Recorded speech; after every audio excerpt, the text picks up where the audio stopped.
Okay, so here are our lineups for game two. Pitching for the London Capitals is Johan Villanueva, and pitching for the Herts Falcons is Andy Deacon.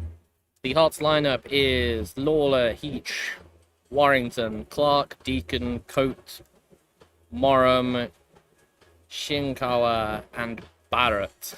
And your lineup for the Capitals, we have Sucker, Weidman, Figaro, Dering, Cedeno, Villanueva, Shepard, Arbatelli, Wampa. We'll introduce you to all those fine individuals as this game progresses, but we are about to have the first pitch thrown for game two of our doubleheader. I am Russell Eassom, and I'm delighted to be chatting to you today with my colleagues, Gabriel Martinez here in the booth with me, as well as Bruno Fortes, who is our cameraman out in the field, which you'll see for some of those lovely close-ups in the infield. But here we are, ready for first pitch of the second game.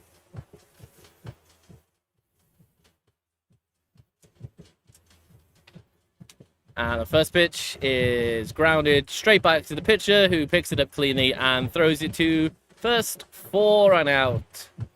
As a pitcher, that's a lovely one to get under your belt. Nice, quick, simple first out.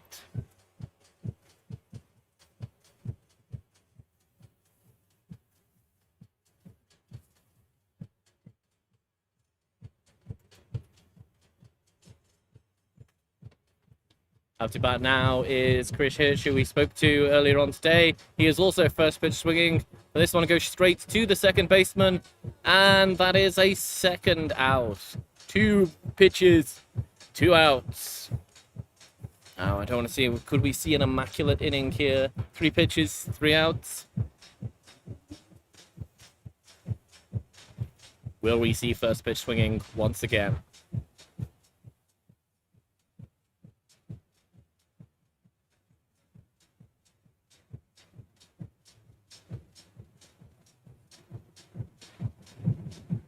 Here comes the third pitch of the inning. And he does not swing, so we do not see the immaculate inning. It is a ball high and inside.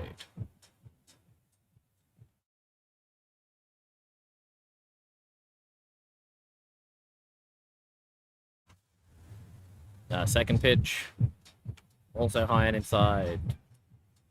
2 balls, no strikes.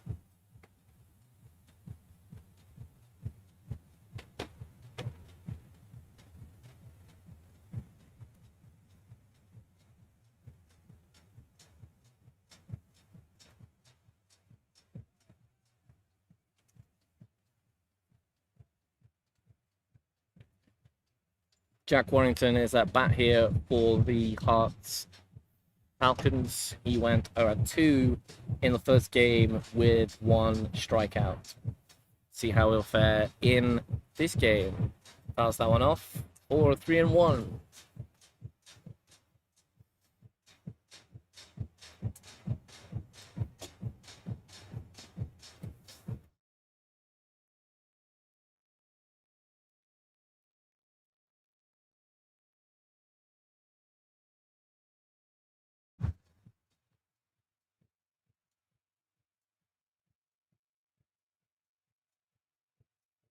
Strike called there, low and on the knees.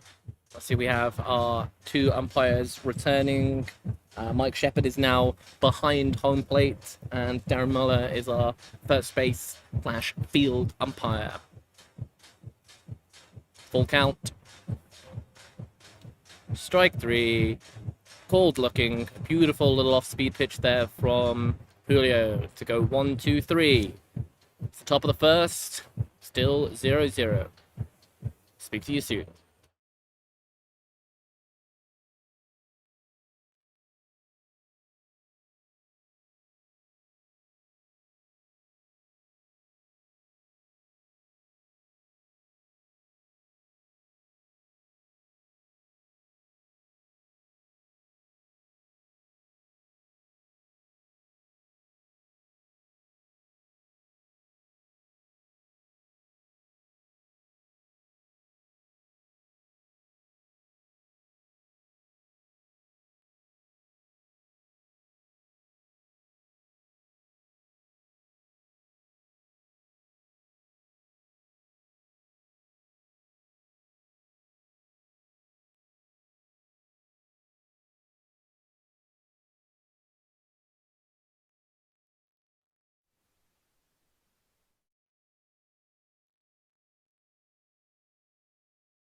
We now have Michael Barrett warming up to pitch for the Herts Falcons in Game 2. Michael was playing in right field for Game 1.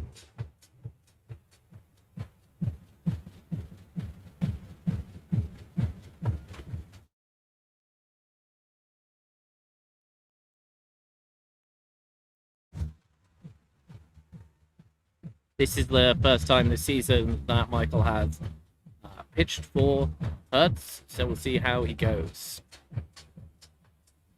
Does seem to be throwing some nice strikes in the warm-up here, so we'll see how the Capitals lineup deal with it.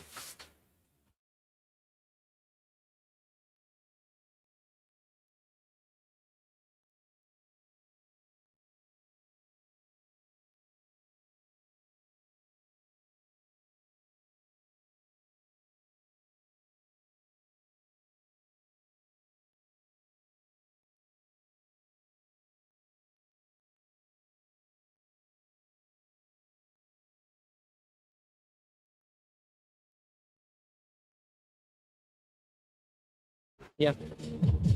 So up to bat for the bottom of the first, and leading up once again for the London Capitals is Will Zucker.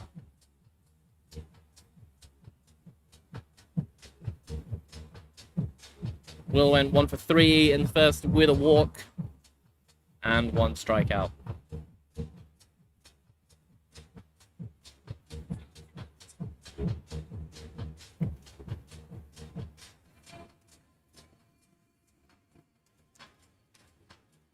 It's a big swing, but it is foul. And that just stayed in the park. Obviously here, out of the park is not quite the same way we might describe it in the States, within the confines of Finsbury Park. That's a very nice pitch on the corner there for a second strike.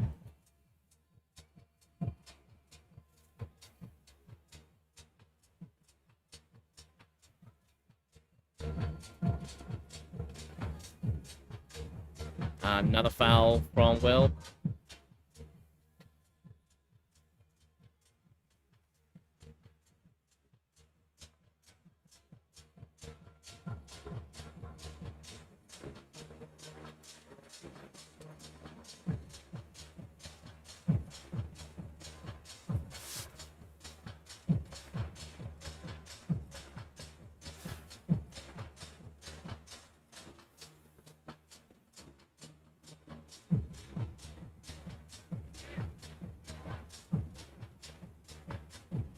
Apologies, I was reading the score card incorrectly. It is Alex Deacon pitching, not...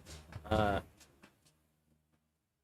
Alex has pitched, started 8 games for the team so far this season. He has a 9.5 ERA across 31.2 innings pitched. He has a 2-5 record.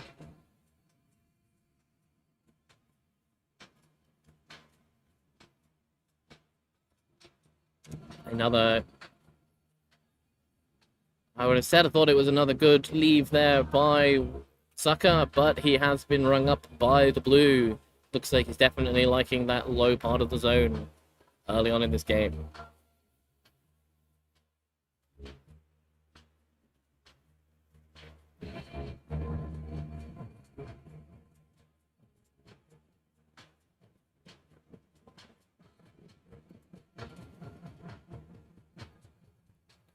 Ball for the first pitch there.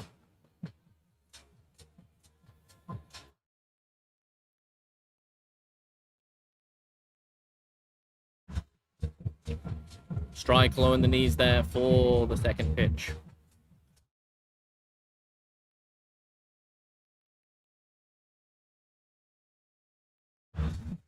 The third pitch, in on the hands, is fouled off by a Pete Firedman.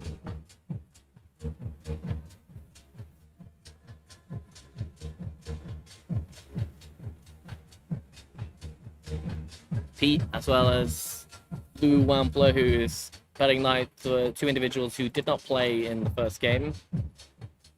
Just as we have time here called by the pitcher, just him and the catcher obviously mixed on the signals there. The count is 1-2.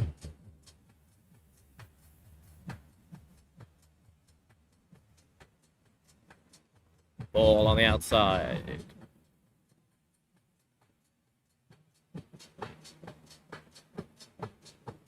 Herts were really looking to try and get through here without putting a run on the board. They failed to do that in any innings in the previous game. So doing so will at least give them a little bit of more competitiveness in this game. That's fouled off by P. Weidman, keeping the count at 2-2.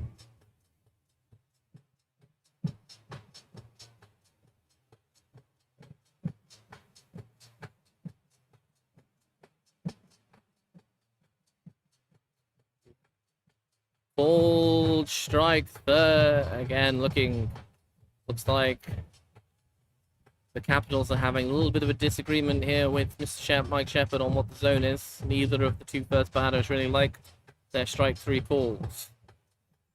See how we go.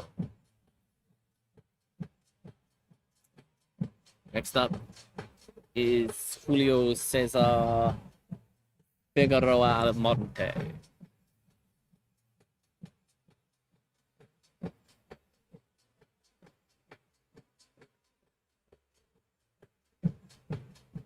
Julio went 1 for 4 in the first game with a double which drove in 2 runs, part of that 8-run second inning. Takes the second ball there on the ball in the dirt to go 2-0.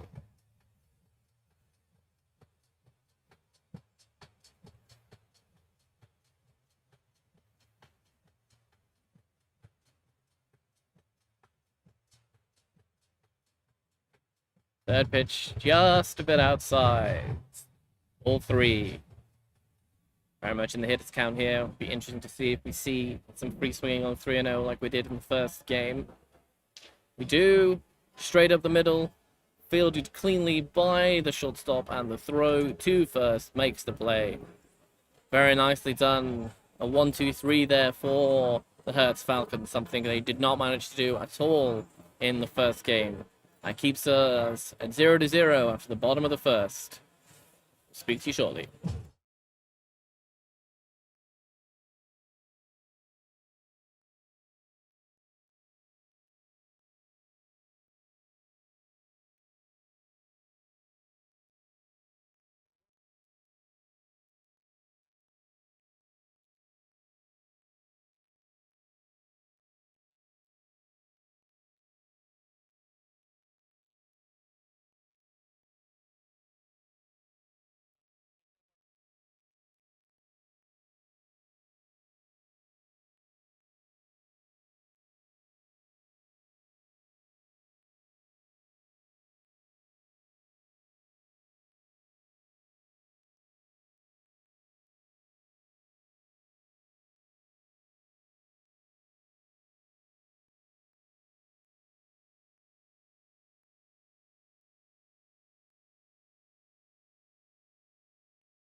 So after 3 men up and 3 men down for both sides in the first inning, we make our way quickly to the second inning here.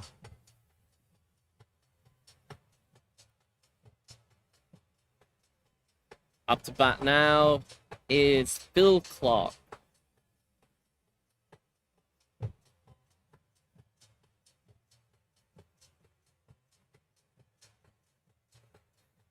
Phil went 0-1 in the first game with a walk.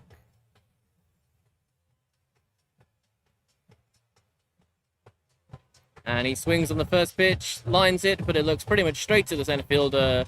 Yep. Ooh, Wampler takes that one nice and simple. Blue into this game for the second game. He did not play in the first. A nice simple way of getting him into the game. As you can see that, just ran it down cleanly, nicely into the glove. Very nicely done. Another simple out.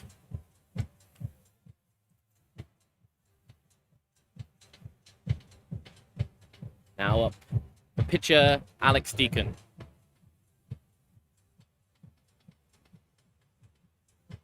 And it's a ball inside.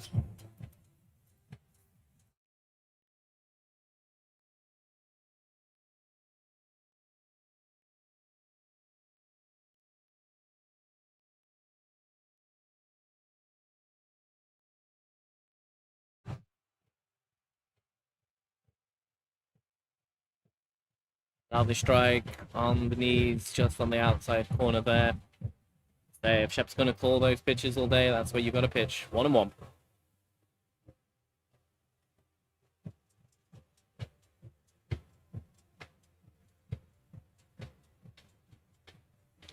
And contact is made through the infield. Nice hard contact straight to the right fielder. A single for the pitcher there for the Falcons for the first hit of this game.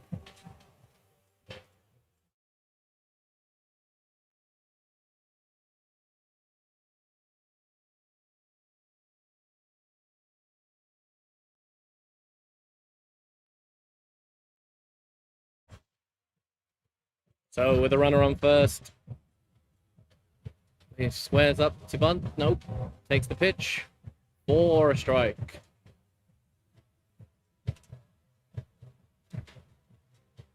Let's see if he will square up to bunt again a second time.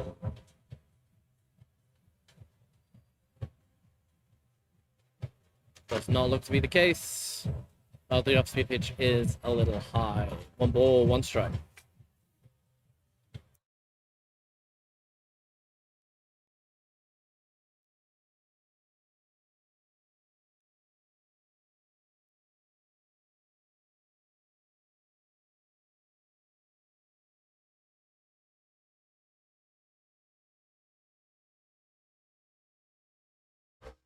Third pitch just looked a little bit outside. Keeps the count 2-1.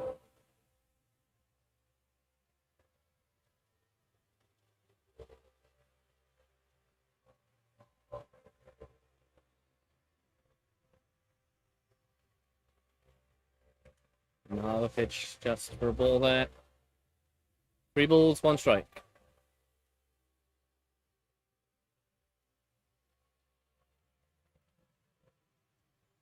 Let's see if we're going to see a swing here. Tyler Coate.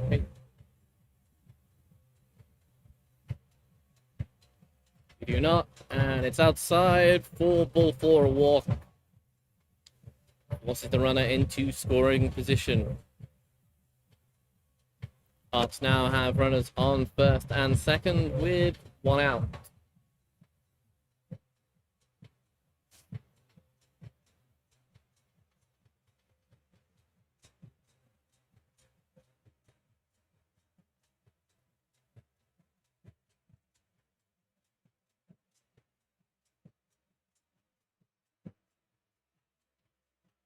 Ball goes straight into the pitcher's hand. He catches it clean, and they throw back to second for the double play. A fantastic bit of luck there for the Capitals. The runner went on the contact, but it went straight into the catcher's glove. You can see, looked like he was going to bunt. Then he swung, got too much on it, and doubled him up. Not quite certain went through the mind of the hitter there. I think he should have stuck with the bunt option and really got those runners across. Now, the Capitals get out of the inning without giving up a run. That's the top of the second done. Still 0-0.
Okay. We are now back for the bottom of the second.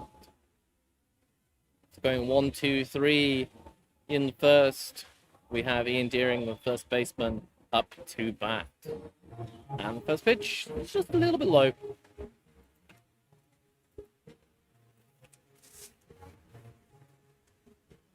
One of the interesting things that we have with baseball that you might not know if you watch too much Major League Baseball or not much elsewhere or haven't really played. Umpire zones are slightly fluid. You have to understand during a game what the umpire is giving or not. Obviously, we're only an inning or two into the game right now, but players could be getting an understanding that the umpire today is liking some of the lower pitches compared to the higher ones, or he's liking the inside versus the outside. Which really makes a difference in how players can perform, knowing kind of what's actually what they think is actually going to be a strike. Because even at the major league level, the strike zone isn't that square rectangle over the whole entire plate that you know. You see that pitch there, called for a strike on the knees. Count is 2-2.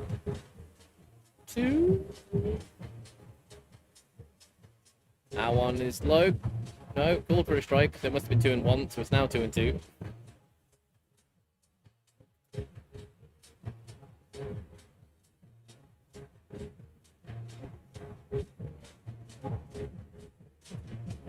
All for a walk.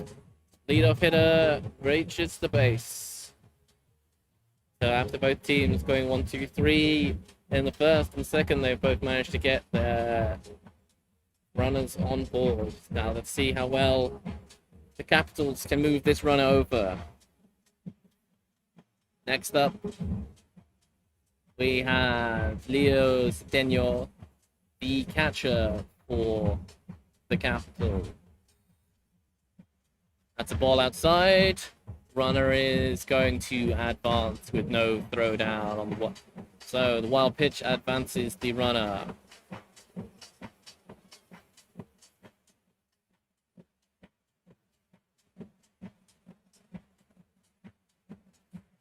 Leo went 2 for 3 in the first game, driving in 3 runners. See how he can do here, get another hit and maybe drive in another. He was picked out by Cole Ryan, the manager of the Capitals, in our pre-game talk as one of the players to look out for, and he obviously did well in that first game. Count is 1-1.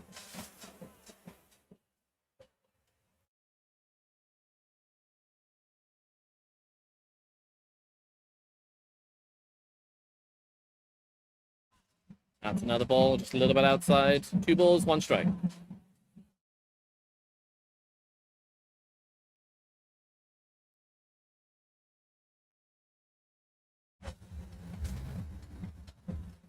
And swings, makes contact. This one looks like it's going to... Oh, it's a great play in center field. A diving play from the center fielder. Takes that and easily stops a run scoring.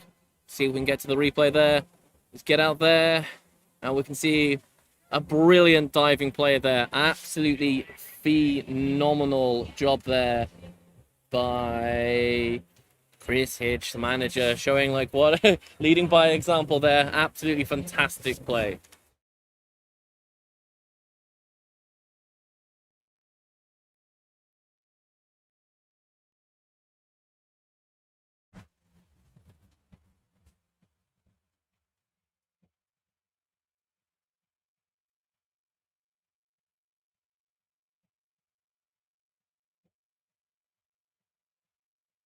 Now Johan Villanueva up to bat. The pitcher, ooh, fouls that one off.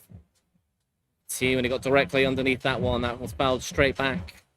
Timed that one perfectly, just a little bit under on that swing.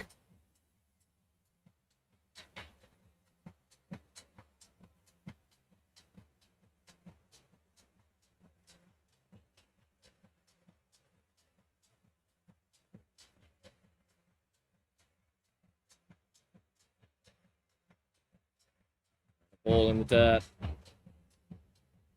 Runner on second. Thought for a second he had another easy chance to get to the advancer base, but the catcher did hold on to it.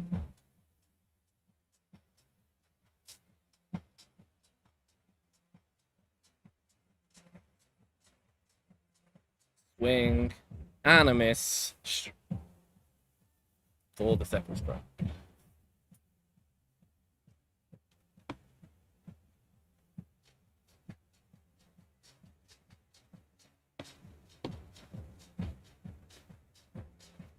Ball outside, comes off the catcher and goes a little bit down the first baseline, but the runner heads back instead of chancing anything there on a maybe throw down at third.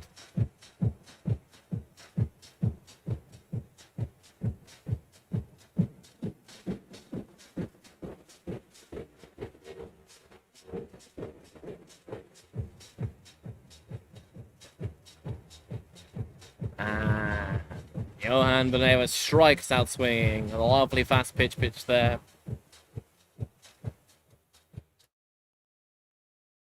We're just going to look again at that catch from the previous at bat.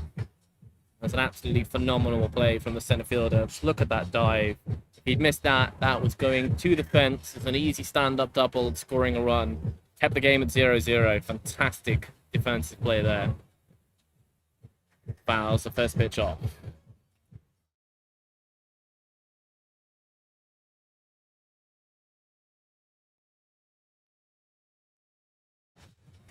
Gordon Shepard, who's up to bat now, went 1 for 3 in the first game. Let's see if he can continue on that hitting trend.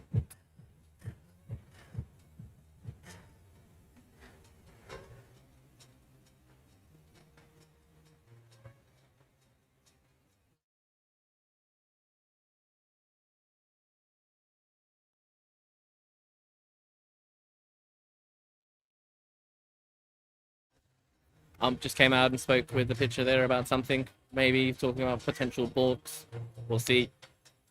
Didn't see too much in the movement. It was a little bit of rocking, maybe. That's another high pitch.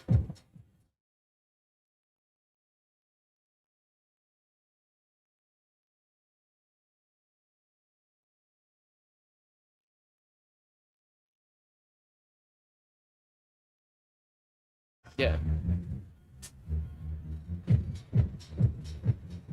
Ooh. Another foul, pretty much straight back. Timing was very good there, just under the ball. Capitals here just not quite seeming to be able to get the hits off Alex Deacon so far. There are some pretty interesting fouls here. We'll just see if they start to square him up. Second time through the order. Still trying out from Shepard. Ball outside. Count is 2-2.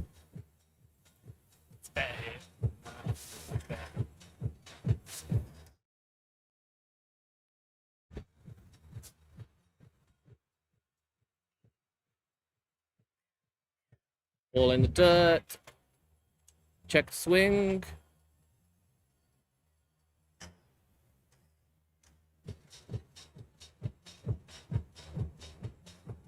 Looks like the blue said that he did swing and he didn't go to first. And so he's out.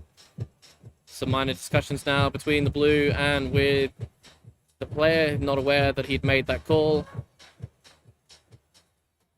We'll see how this ends. Obviously, the decision's not going to change. Just the Capitals making sure they understand how the Blues going to be calling the game.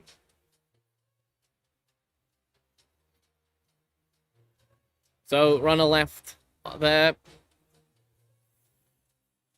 We are scoreless after 2. Back shortly.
We are back now for the top of the third inning. This game is 0-0 with just one hit across both teams so far. Up to bat now for Hearts is Tez Shinkawa. First pitch is a ball.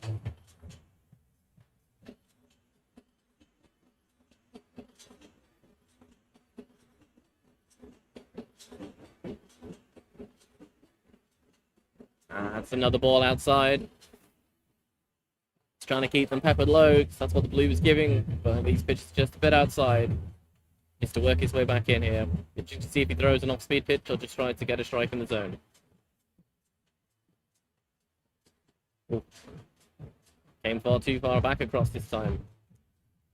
3 balls, no strikes.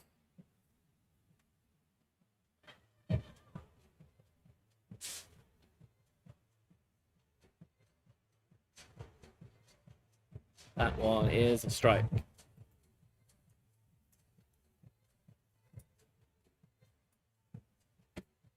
think the batter here is definitely going to probably wait to see if this is a strike. He's going to see if he can throw them. Oh no, he takes a swing on that one. Big foul cut behind. Count is now full.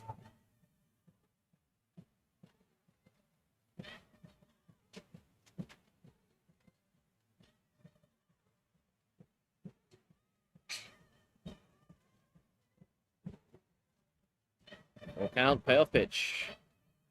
It's fouled off into the benches, and I think he gets one of his own players off the arm.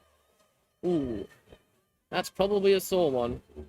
Not great for Hearts when I think they only have one reserve player for today. That's going to be a beverage, I think, owed to a fair friend. And he fouls another one off. This one, but straight backwards. Count is still full.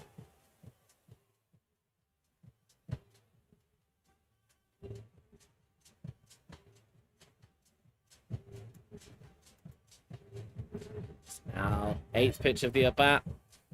Nice battle here. Who's going to win? Jams him. Comes to the shortstop. It's a bit of a slow one. Pulls him off the bag with a throw, and he is safe. Did not come off the bat with much speed there, which meant that the shortstop had to jump forward onto that. Could not get to the ball and get the throw in time. Be interesting to see how our scorer puts that one down, but I think that's probably an infield hit. It's a very difficult one to come in on the ball and get the throw. We'll see. It's another base runner now for Hearts. Can they convert better than they did last time? See the replay in the top corner here. Yeah, just pulled him off the bag. Lucky he couldn't get the tag play either. Next batter up. It's a high pitch.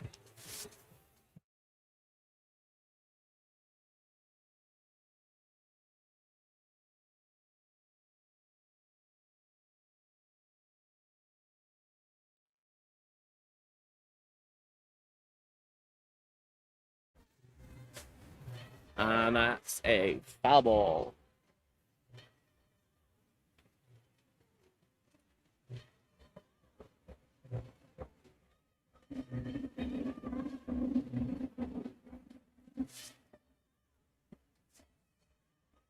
Count is 1-1.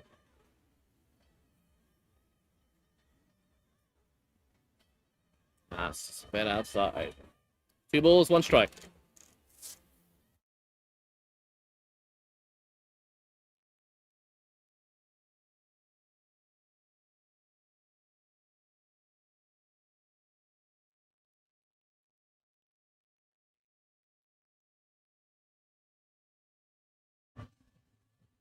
Another ball just outside there. Maybe slightly low as well. Count is now 3-1.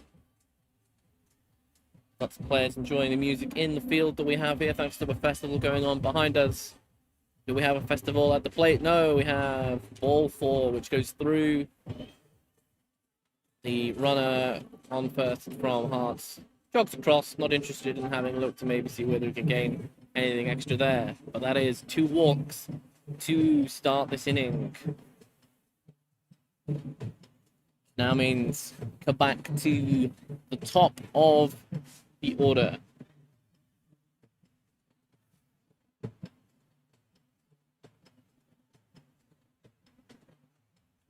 Sorry, it wasn't a walk for the first pitch. It was the throw down to first, which our scorer has given on an E6. So throwing error back into the middle. Pick off, misses, but is well fielded by the center fielder. So the runner does not get a chance to advance to third.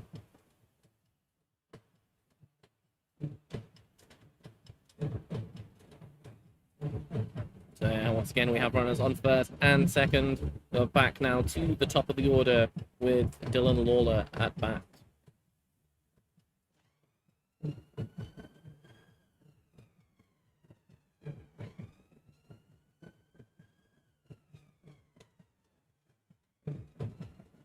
Strike given on the pitch. See if Johan Villanueva can get ahead in the count here. Get one of the outs, or two of the outs that he needs. Still got the delightful potential option of a double play here. Gets the right ground ball. Outside. And there's 1-1.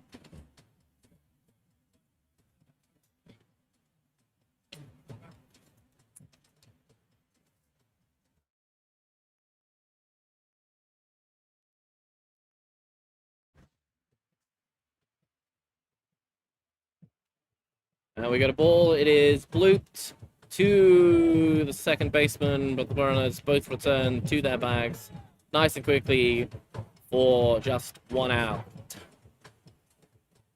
Records the first out of the inning there for the Capitals. Helps them on their way here. Where runners still at first and second. Double play will now get them out of the inning, like you did in the last one. See if they can get another line drive straight to the pitcher and throw to second for a double. Short and second creeping in, maybe for the pickoff. Swing, foul ball. It's a big one.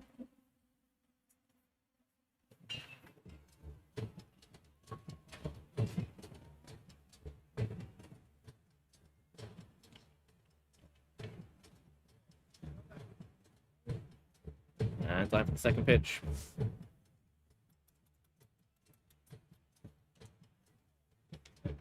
Swing again. This time does not make contact. 0-2.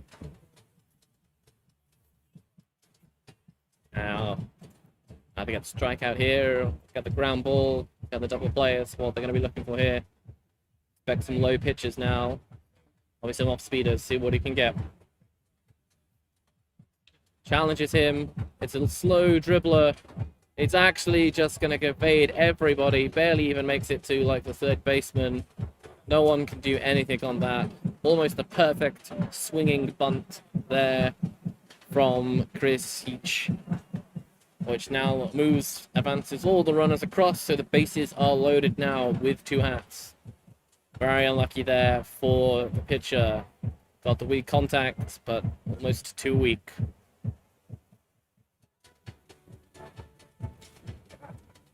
Up to bat now is Jack Warrington.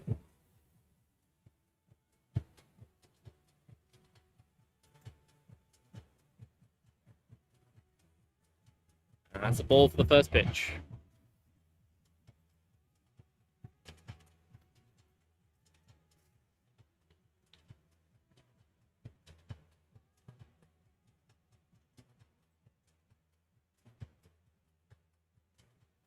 Another one just slightly too low there. 2 balls, no strikes.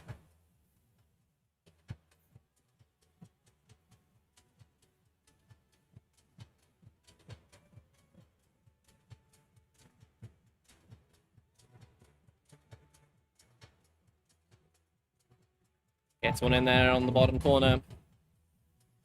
2 balls, 1 strike.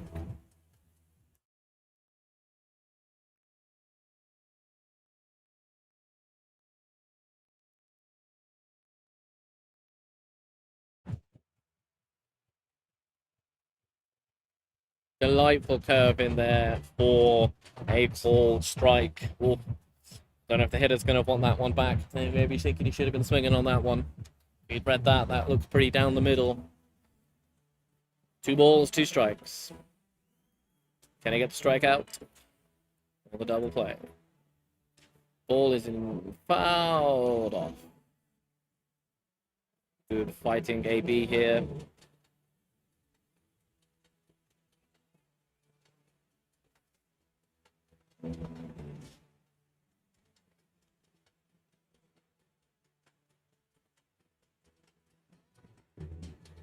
Interesting one here, obviously. Get a hit here, can probably hopefully get 2 runs in to get them up ahead, or at least 1. But he's got to make good solid enough contact to get it out of that infield. Doesn't want to ground into that double play to end the inning. And he makes contact. It's straight down the center fielder's throat, but that should be enough. The throw is in. It's cut off, but no.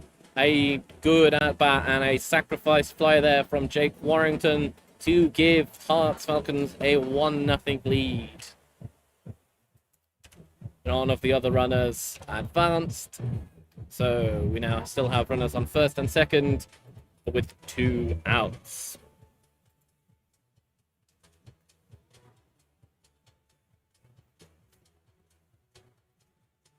Herts take the lead for the first time today. They're not leading at any point in the first game. First up pitch for Phil Clark is a foul ball.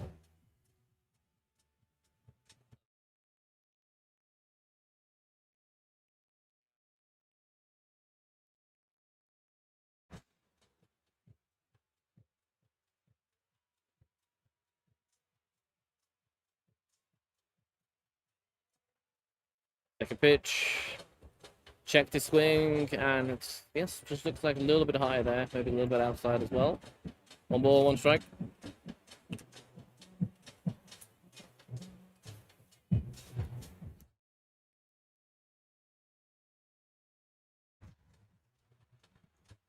Oh, check the swing again.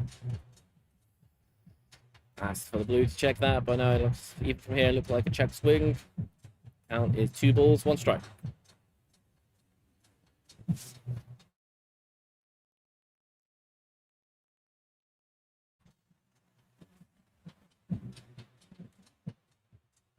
Just a bit outside there.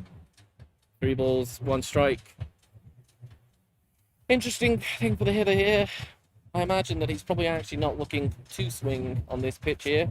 Probably going to try and make him throw a strike, but obviously put the ball in the zone here, and this could be ball in play to score another run. See what the batter's approach is here.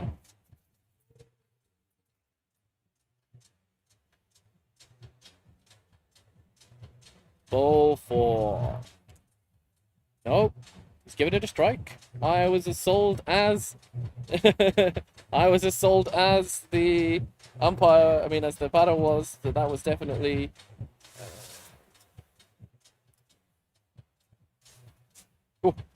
I was making the same judgment as the batter there, that he was jogging down to first. Looked a little bit outside for my liking. That's the next count, 4 count now.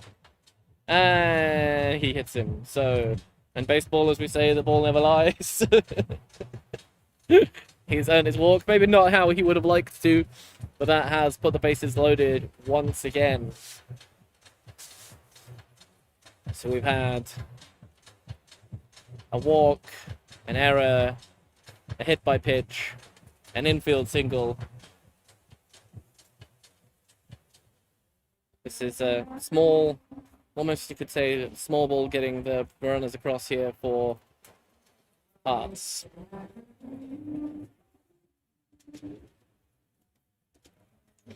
Now, we're back to the pitcher now. Alex Deacon.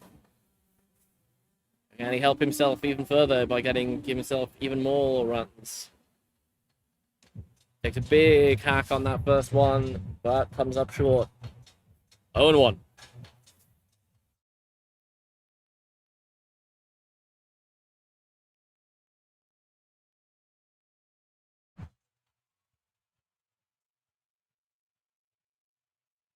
Second pitch about to come in. And he's called it. A lovely off-speed pitch there, low in the zone. 0 balls, 2 strikes.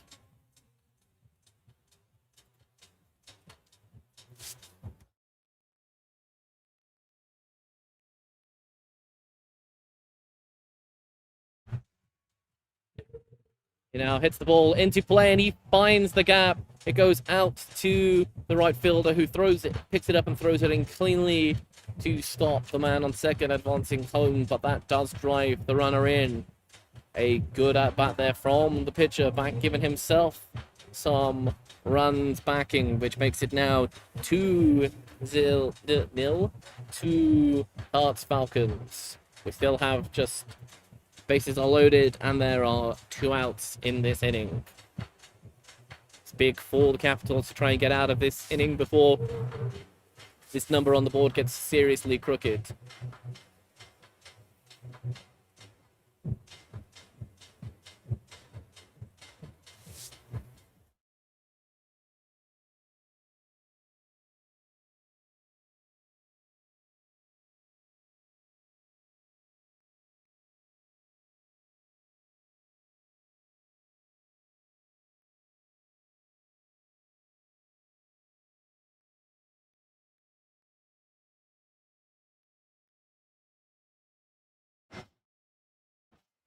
Once again, solid contact through the infield to the right fielder, drives in another run for Hearts, which puts them 3-0 up. And at this moment, we have Reese coming out to speak to Johan, the pitcher. Looks like we're just going to have a mound visit here. Don't see anybody warming up for the Mets on the Capitals on the sideline, so maybe this is just a conversation. Yep, it is just a conversation.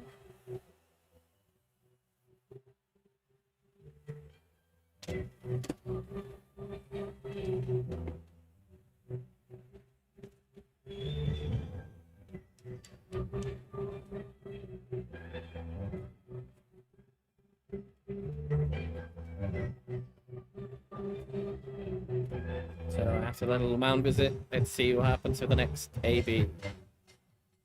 Ball in the dirt, the field is cleanly.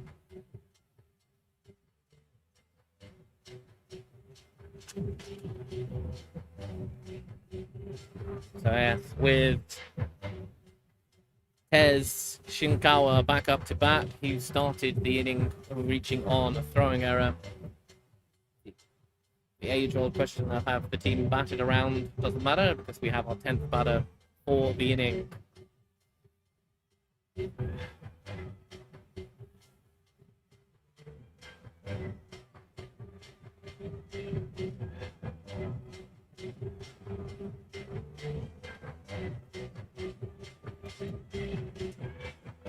One ball, one strike.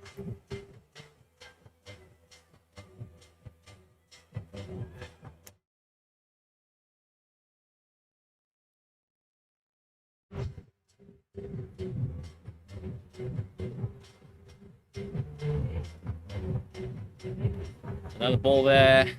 2 balls, 1 strike. With 3 already in this inning, this could be a key, decisive moment in this game. The Capitals will obviously be wanting to keep this at just 3 runs now, and obviously the Falcons will be wanting more, but we'll see. Ooh. Strike 3. We are out of here. Capitals managed to keep that just at 3, but off 3 hits, a walk, a hit by pitch, and leaving the bases loaded, the Falcons add 3 runs in the top of the 3rd to take a 3-0 lead. We'll be back to you shortly for the bottom of the 3rd.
All right, we are back for the bottom of the third. Capitals find themselves 3-0 down now. Let's see what they can do here.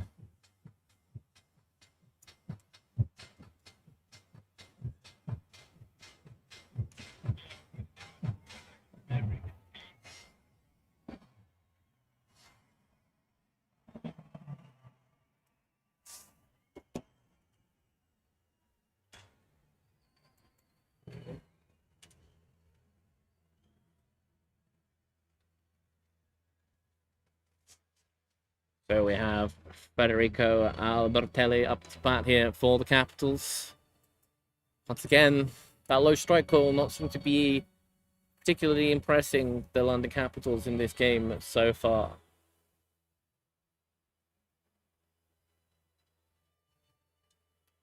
Swing, foul tip, strike 3.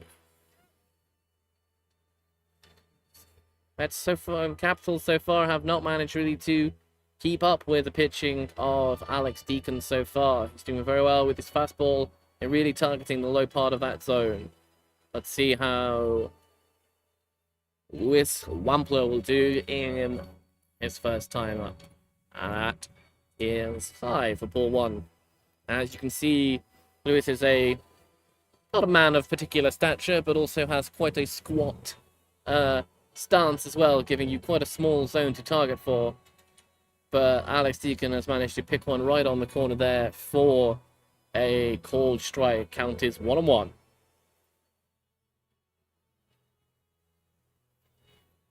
Just about outside. 2 balls, 1 strike.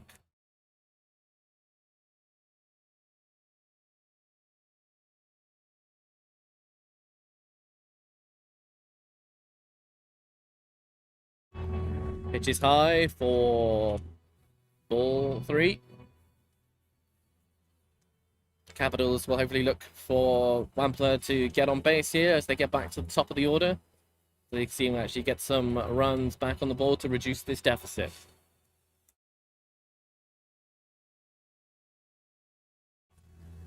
Just high, ball 4. Probably not a bad pitch against almost anybody else in the world. But Lou, with his very low batting zone, means that not a strike. See how he does now on the base paths.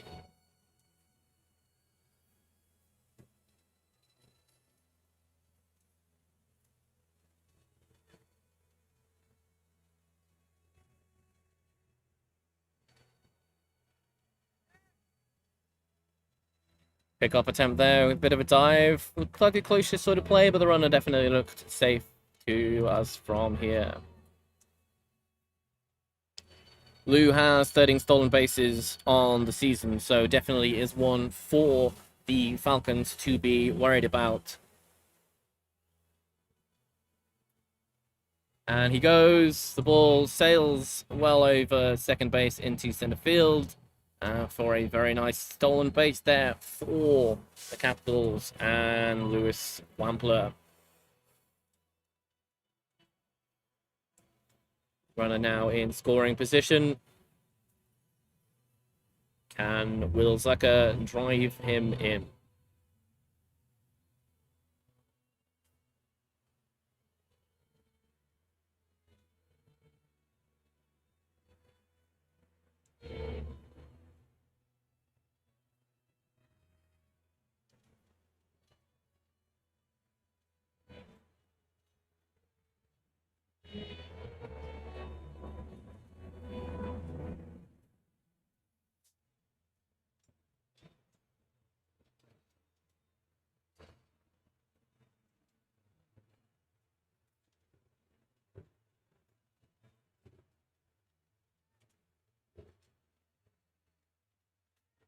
That's a ball there on the first pitch.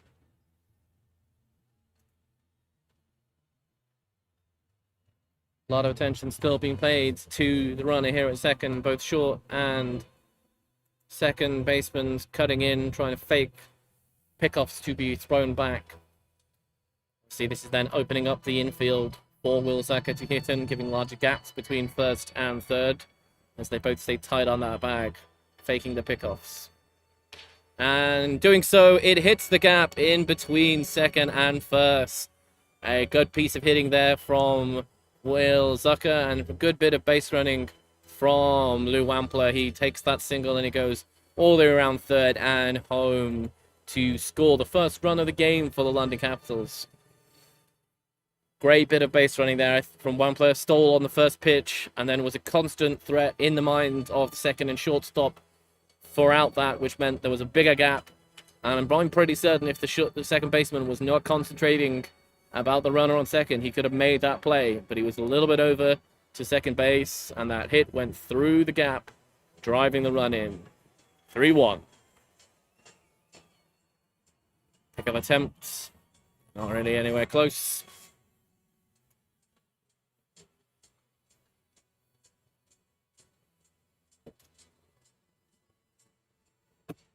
And another one. Will already stole a base earlier on today and is sat for 10 for the season. So once again, another threat that comes from the bottom and the top of the order from the Caps. Steps out. Oh, intent to go there. Ball on the pitch.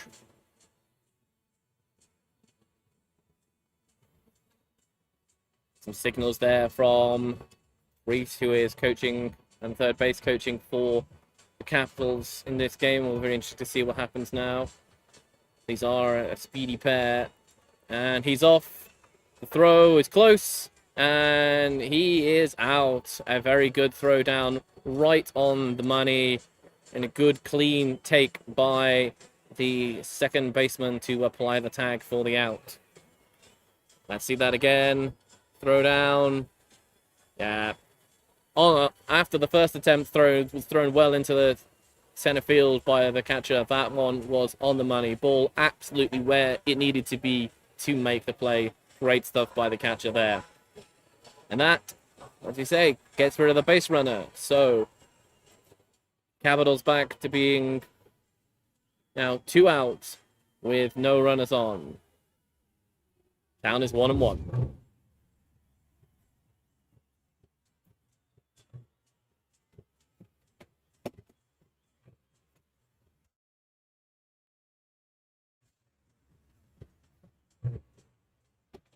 And that is just an infield, barely an infield hit. Second baseman was back deep enough to take that and throw the runner out at first. So the Capitals get one back in that inning, but it is just the one.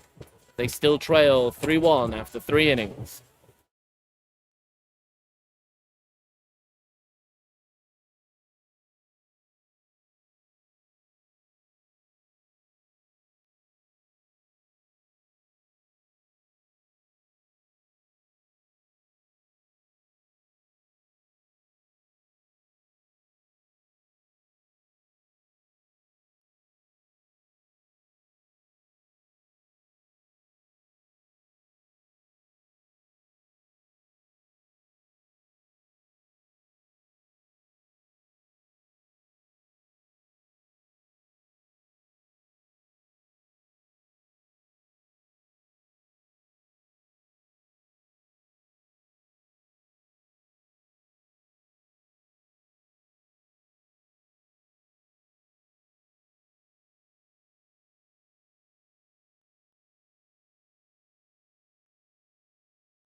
We're now back now for the top of the fourth.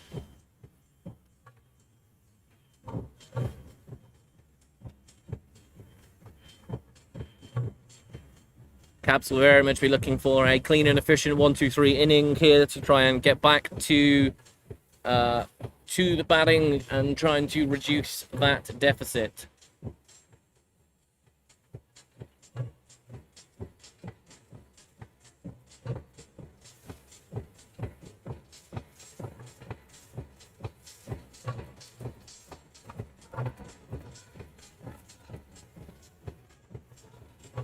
That first pitch was a ball. Here comes the second one.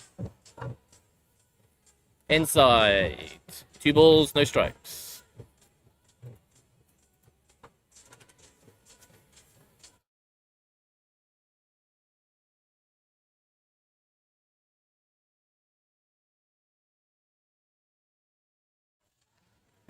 Next one is grounded straight to the pitcher, who throws cleanly to first for a quick out. That is what they would have wanted from this inning so far.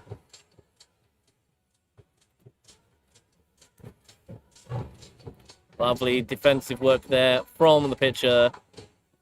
Obviously been practicing his PFPs. Who says the pitchers aren't athletes? Now second batter up.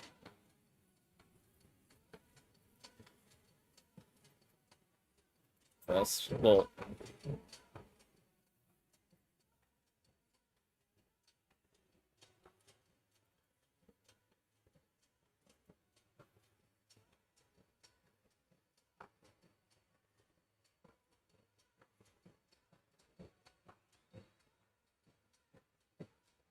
Take a pitch is high and outside for ball 2.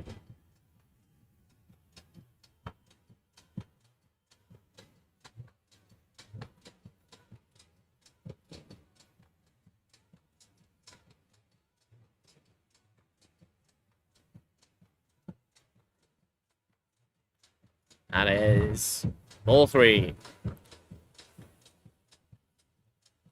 This is the 9th time that Johan has pitched for the London Capitals this season. He started 5 games before today. He sits at a 5.75 ERA of 31 innings pitched, but he has walked the first batter. And the leadoff man on board again, I think the 3rd inning in a row now for the Herts Falcons. If we look to the bench, we do look to see some warming up happening. Does look like potentially... Does look like that David Bedard is potentially warming up to pitch, come in relief at some point, maybe in the not too distant future. Lovely strike there from Villanueva.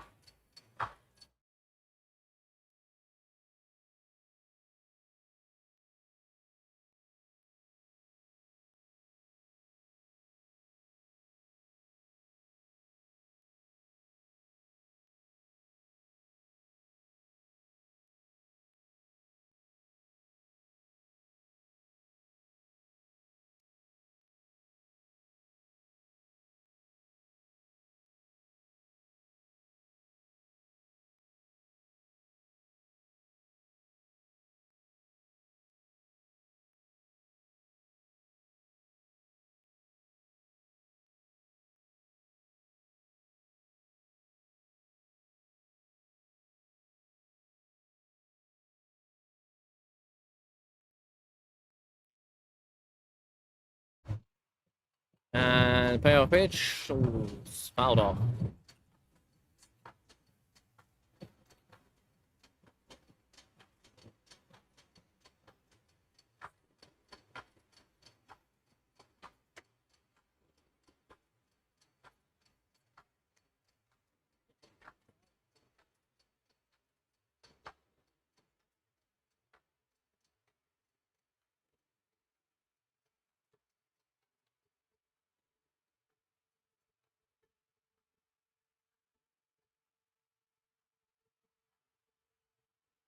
Strike 3 looking.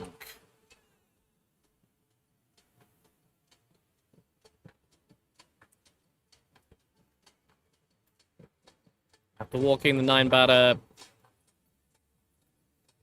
they get the first top of the order man out looking.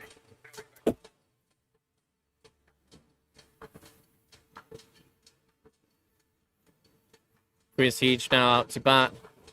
Can he add more to the game after his amazing diving play in center field earlier on today?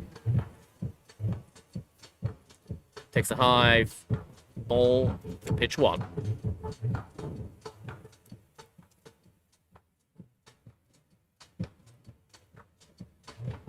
And a low ball for pitch 2.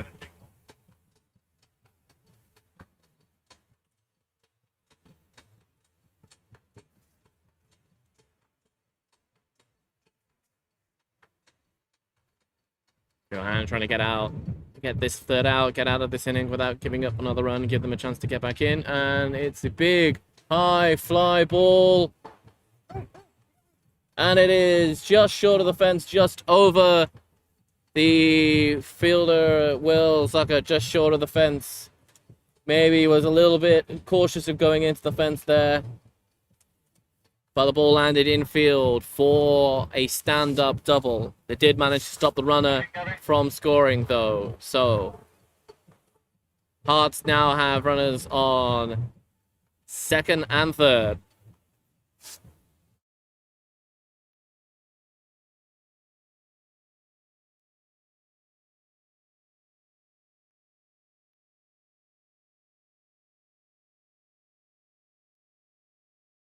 That's going to happen.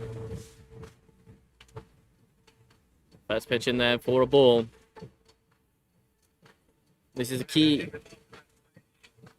This is a key at bat here for Falcons. Jack Warrington, the number 3 hitter up here. Can he put the ball in play and drive in these 2 runners? Big aggressive swing there, but he does not make any contact. Count is 1-1.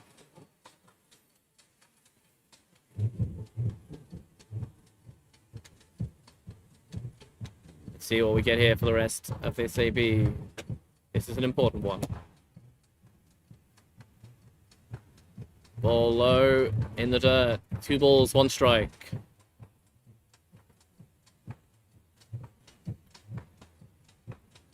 Here, Johan's just really got to try and pepper the zone. Work with his defense. Get the ball in play or get him out. Don't worry about the runners. And that's definitely a lovely strike on the knees there. 2 balls, 2 strikes.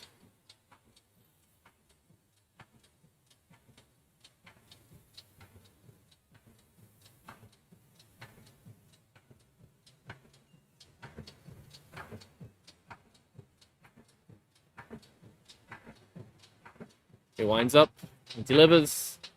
Oh, a little check swing foul there from the batter. Just makes contact with the ball as he's trying not to swing. Stays alive. Count is 2-2.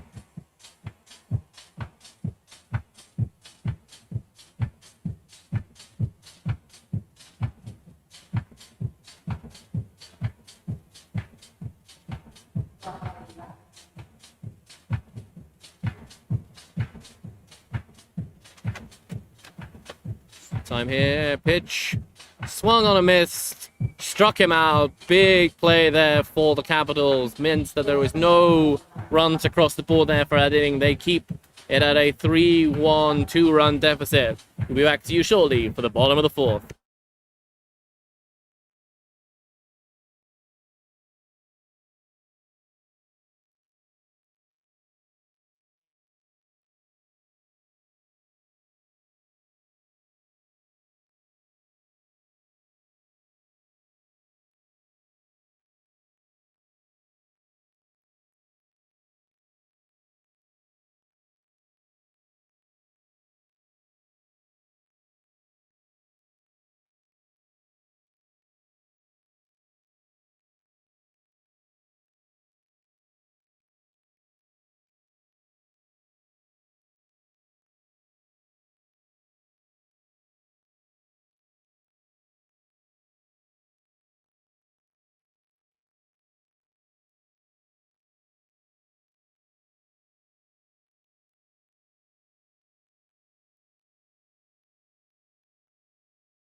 And that's a ball for the first pitch of the bottom of the fourth.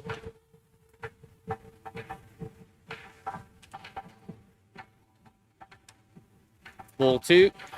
We'll see how the Capitals will fare coming second time through the order against Alex Deacon here. They made some good hacks.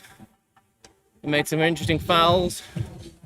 Didn't really do too much damage to the ball in play. So we'll see how Julio will do in his second time up. It's 2 balls and 1 strike. And solid contact is made there. It is all the way. It is just in front of the fence. Bounces over for a ground rule double. As I was talking about making solid contact, Julio does it there. Just about a meter short of the fence. 3 feet for our American brethren. Just not quite for that home run. And it looks like he is done for the day. He's being replaced by Reese as a pinch runner. So looks like they're very interested in making sure to get this run across the board to get it down to a 1-run deficit.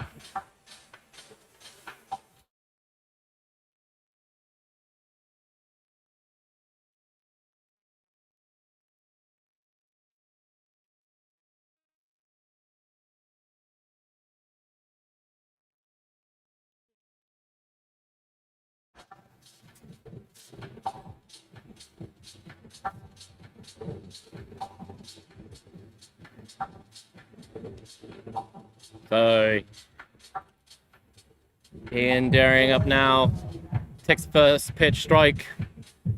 Obviously, with adding the speed on the base paths here, we'll be looking to whether he'll be trying to steal third or if he's just looking to create a little bit of chaos.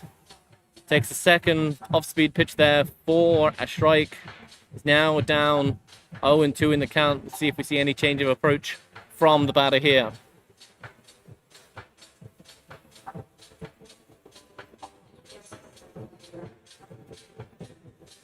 That ball is inside for a ball. Had a look a bit of a run there, maybe from Reese at second, but he decided better of it, as the catcher still had it fairly clean.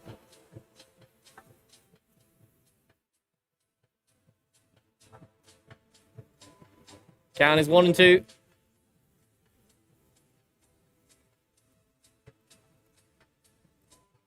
Pitch is delivered. It's an off speed. He checks. And it is a ball. It was in the dirt. Good check swing there from the batter.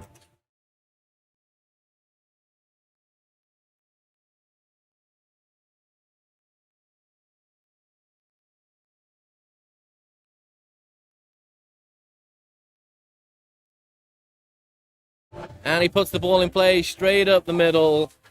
And the speedy runner on second makes it all around and scores. So, pinch running definitely helped there. He's made his way onto the field. And we now just have a slight disturbance as some paper and stuff has been blown onto the field due to a strong gust of wind that we have here. But yeah, that drives the run in. It makes it now a 3-2 game between the Capitals and the Falcons, with the runner on first.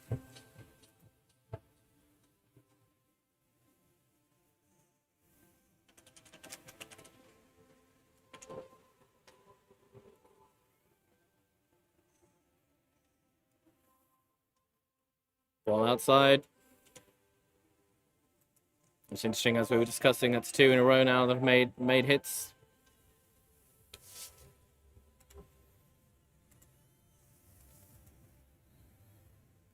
Well, they're starting to see the pitcher a bit better. That is a ball.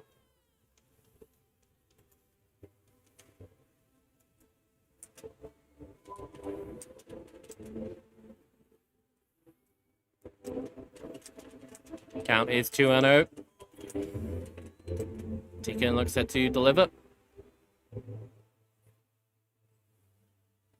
Another pitch which is just high. Couple in a row there. Just looking like he's losing a little bit of the command that he was showing early on through the first time through the order in the first 3 innings. He's just struggling to find the zone a bit now. You see how it is, 3-0. I doubt we'll see a swing here. We see a pick-off instead.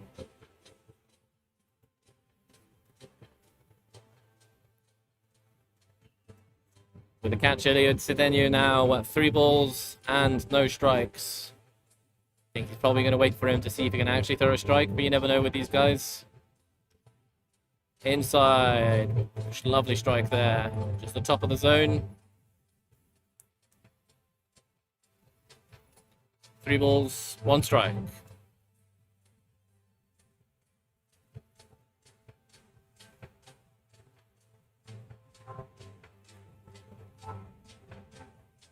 Ball outside for a walk. Now puts the runner back in scoring position. So it's tying runner at second and the leading runner at first. Up to bat now is Johan Villanueva, the pitcher.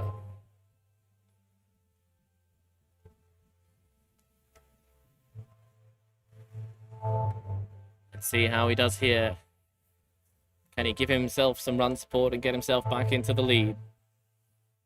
I say into the lead, they've never led so far, get them the lead for the first time today. Oh, a pretty glorious off-speed pitch there for that first one.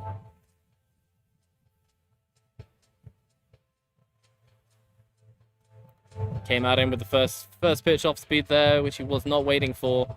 Looked pretty kind of central if he'd been looking for it, maybe as a possibility. Second pitch coming now. Squared to bunt. And the ball went through to the backstop. Wild pitch advances the runners, both of them, to second and to third. Now, any base hit will most definitely tie the game, potentially allow the Capitals to take the lead.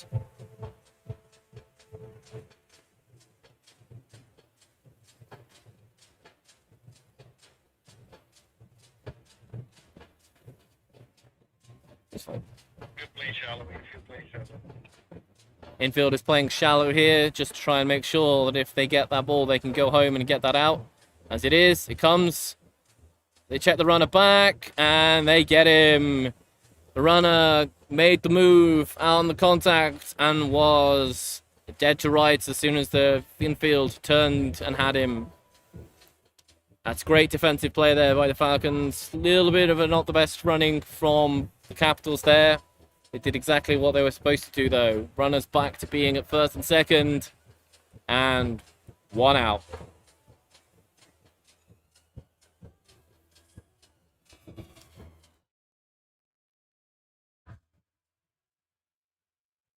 Infield back to their normal depth now. Obviously looking to try and turn that double play.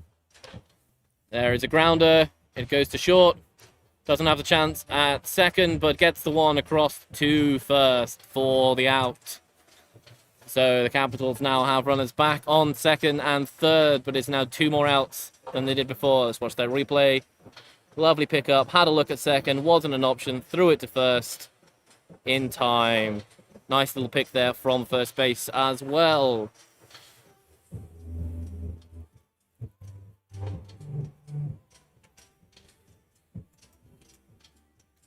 Up to bat now is Federico Albertelli.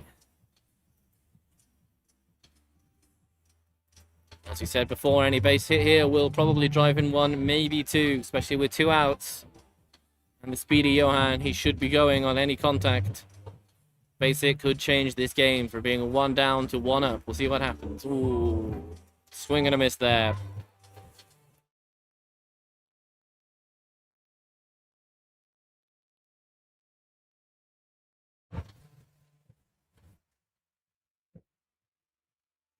Here comes the pitch.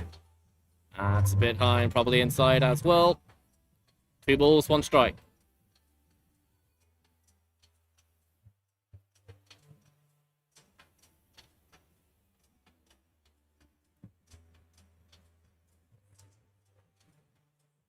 Ooh, a high pitch there, which Federico swung on. And maybe you want to think about that one again. Now 2 balls, 2 strikes. say, Capitals have driven one in to reduce the deficit to 3-2 in this inning, but a ball in play could tie the game or even give them the lead. He fouls that one off directly behind, just a little bit underneath.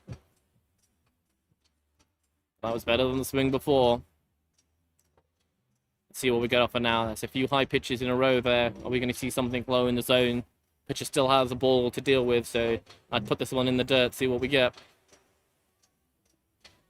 Oh, he goes a little bit outside, but it's still held on by the catcher. Well done there to stop potentially the tying run scoring. We now go to full count.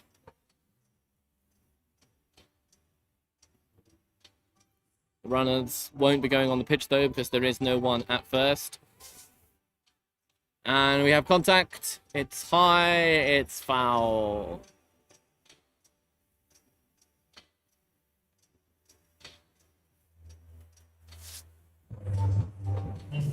The count is still 3-2. Yes, this is another tight game. This is another big moment. Big lead here by the runners. On the knees. Called strike 3. Oof.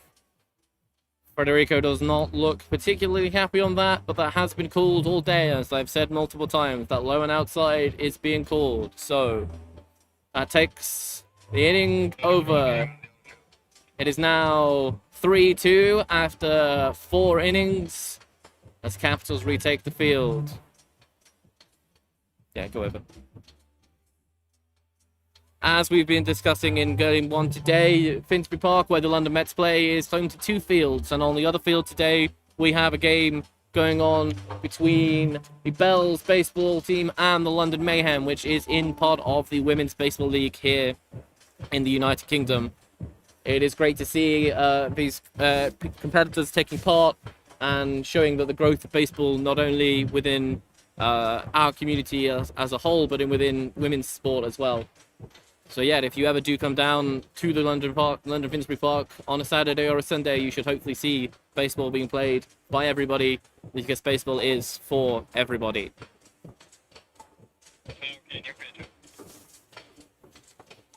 Now it looks like we have a new pitcher to come up for the Capitals. It looks like it is David Bedard up to pitch for the Capitals, replacing Johan Villanueva. That means that Johan's line for the day was 4 innings pitched, 3 runs, none earned, 3 walks and 4 strikeouts. That one key error costing them all of those runs in that 3rd inning, as they should have been able to get all of their outs. That throwing error from short that just pulled the first baseman just off the bag really ended up hurting the Capitals. But it is just a 3-2 game. We are through 4. Remember, these are 7-inning doubleheaders here in the United Kingdom.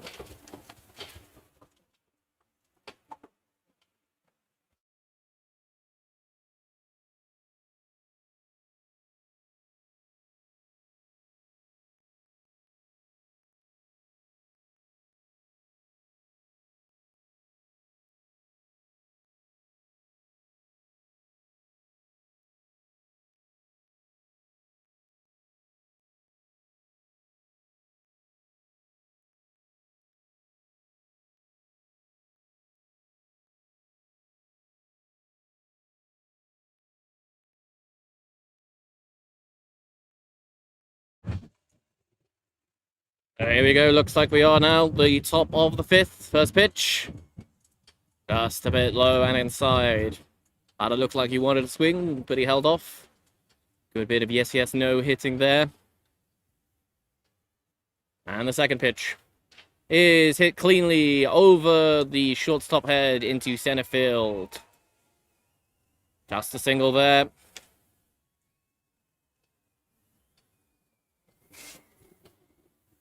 Which once again puts the leadoff runner on base for the Falcons. That is now 4 innings in a row where they have got their leadoff batter on base.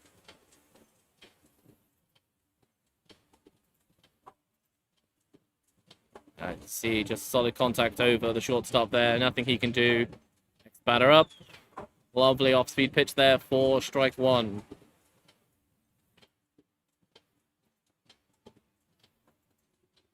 To see what we see here from David Woodard. Bro.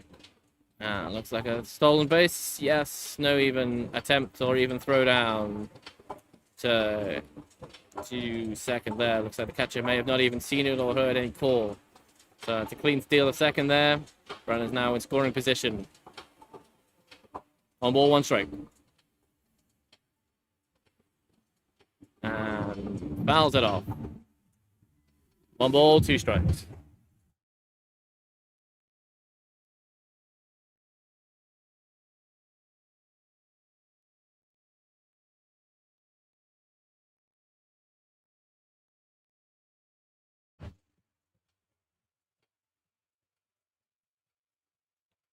Ready to pitch.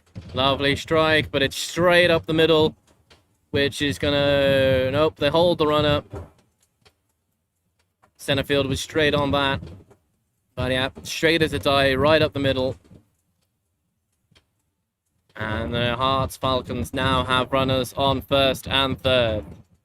Watch the replay then. Yeah, just straight up the middle. Nothing any of the defenders could do about that. And the runner was held. Just we know that the arm coming from center fielder was good. It would definitely have not been one to chance a play at home on there, especially with no outs.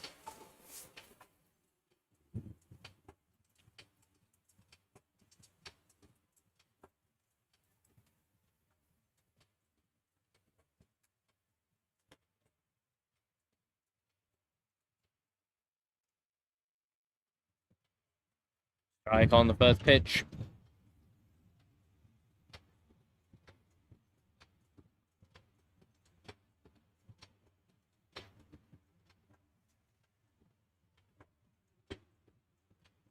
Tyler Cody at bat now. Makes solid contact. That looks like it's going to go over the head of the right fielder and for a ground rule double. So he drives a run in and moves himself and the other runner over to second and third, respectively. Hearts get their lead back up to 2. Lovely bit of swinging there from Tyler Cody. Not much that could be done by the fielders there. It was a good couple of meters short of the fence, but yeah, bounced clean over.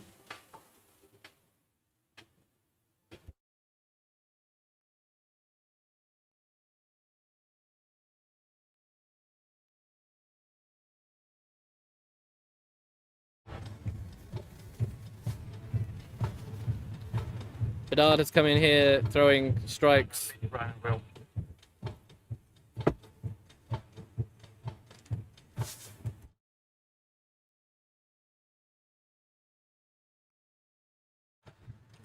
Strike on the swing there.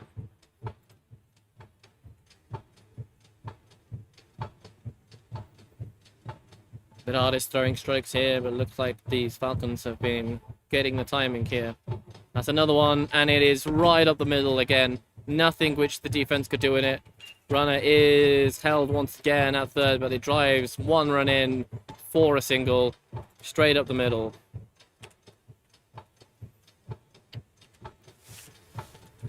Some unlucky things going on here for the pitcher. He's getting those ground balls, but they are straight up the middle. So Falcons get their lead back up to 3. 5-2 Falcons.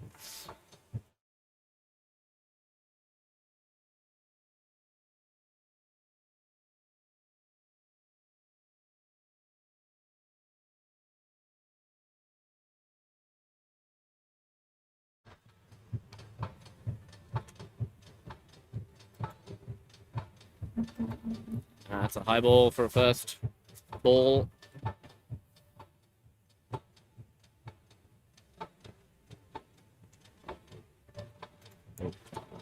Just a bit inside.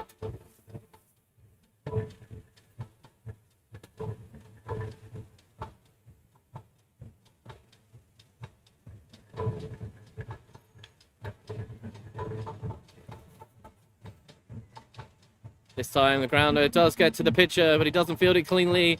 But he does get the man at first. But obviously Runner on third takes that chance to cleanly get home with no issues whatsoever.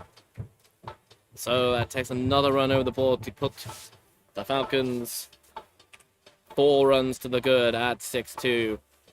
Run at first, advance to second on that play. A ground out RBI. As you can see again, came to the pitcher in the top corner, didn't quite field it cleanly, so had just to take first. And immediately, first pitch is then just, clean fly ball, straight to left field. Center man at second does not look to advance at all, is safe back at second. So, a quick second out there.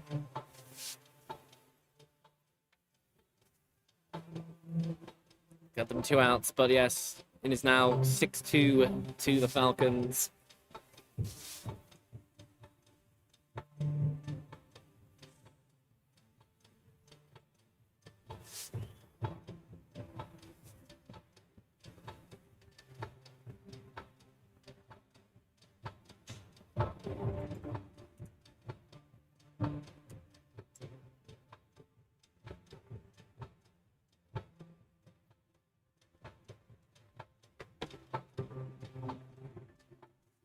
Foul for the first pitch there.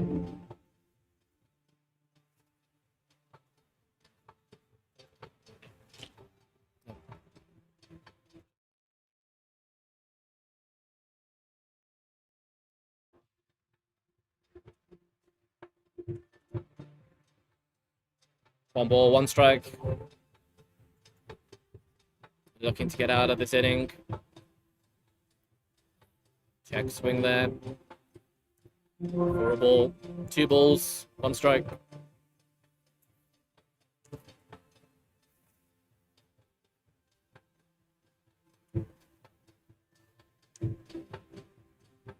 Off-speed pitch, outside, 3 balls, 1 strike.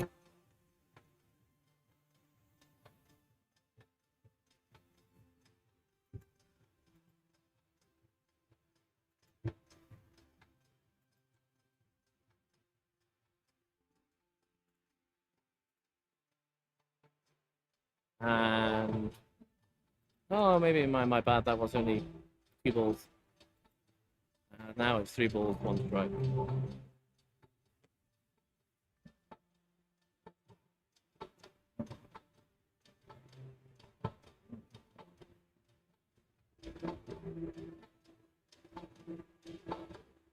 Here comes the pitch. Off-speed pitch. Into the short, and he picks it up cleanly and gets the out.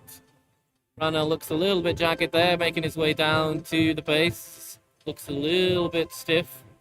See how that plays. Watch that replay. Almost straight past the umpire. Picks it up clean.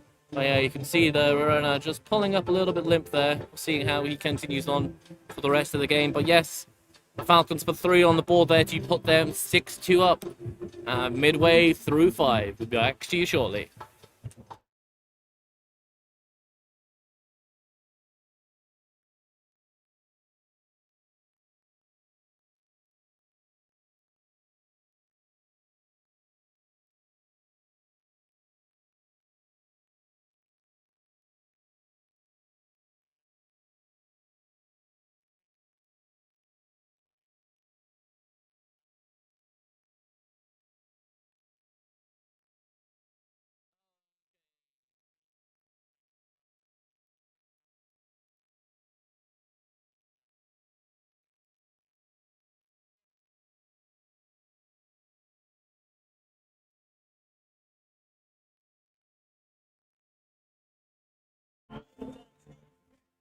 Yeah, obviously back again for the bottom of the 5th there.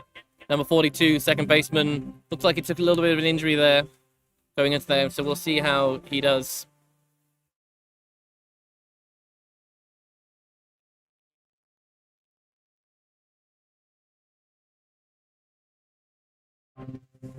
So yeah, we'll just see how the second baseman does for this, for the next few at-bats. See how Dylan Lawler does. He definitely looked like he was in a little bit of trouble going down to first after that, so we'll just see how his mobility sits out there in second base for the rest of the field.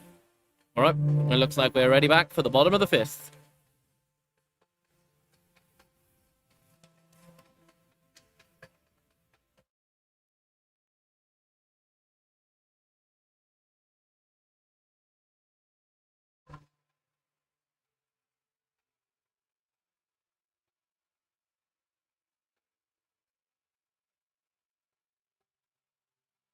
And it's ball one.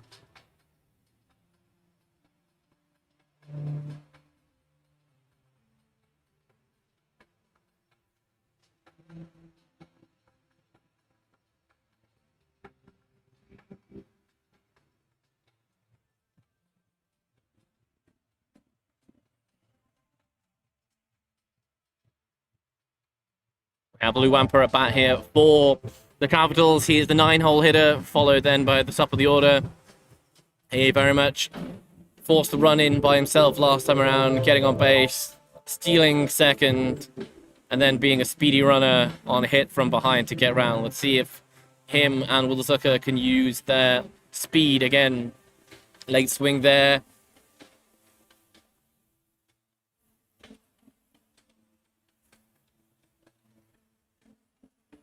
For a foul.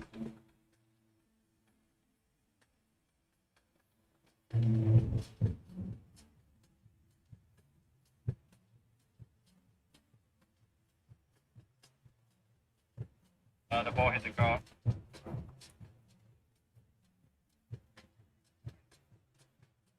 Looks like a ball fouled out. May have hit a car.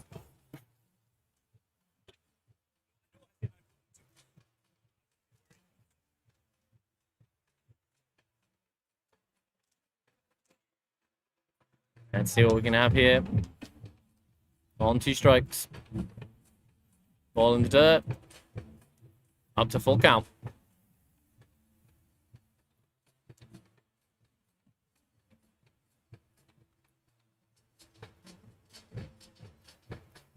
Who walked the first time up and then stole second immediately. So are we going to see a repeat of that for a second time up? Oh, yes. Not a good pitch there from the pitcher. That will be a walk. Nope. I completely not understanding of the count. Must have got that wrong. I do apologize.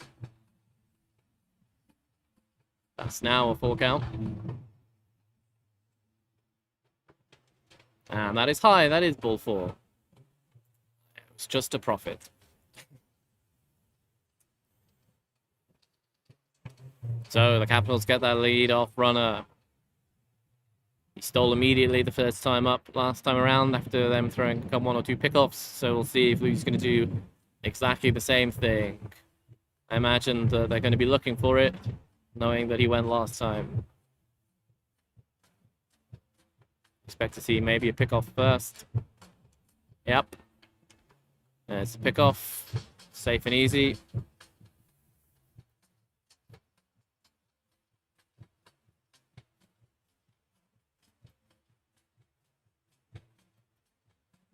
Now here's the pitch. And it's hit into play, and it's into the gap. Just past the diving third baseman. So both runners will advance. Runners now on first and second with no outs for the Capitals.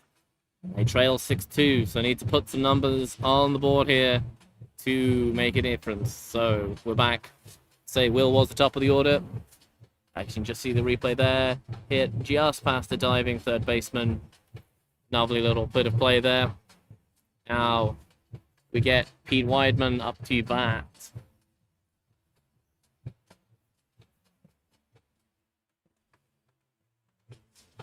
Big moment here for Pete. Obviously, you can see Massa, who's using the catcher's helmet for the pitcher from the first game while he's first base coaching. Always a character, that fine lad. And first pitch in there, an off-speed pitch in for a strike.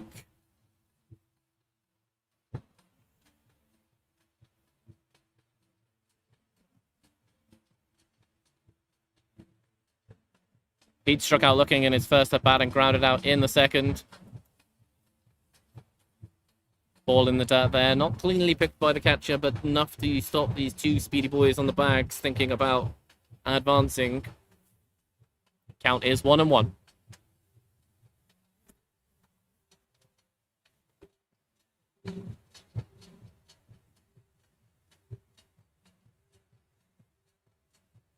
Pitch is in, high on the hands, but he fouls it off behind home plate. 1 ball, 2 strikes.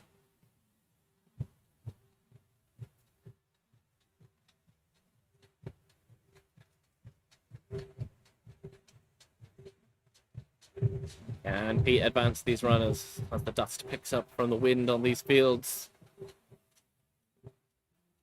Takes a pitch just outside. Oof.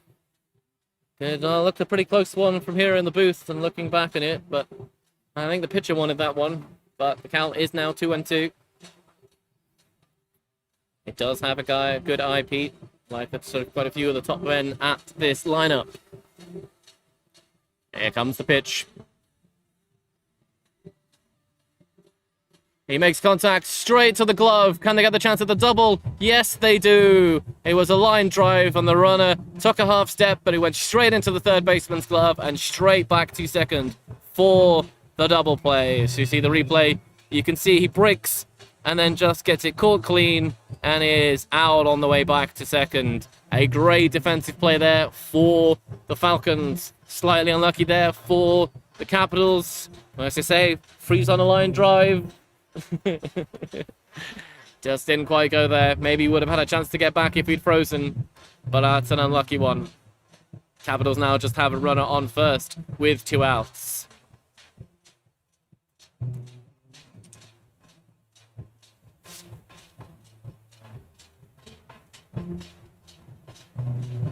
You see once again that replay in the top corner.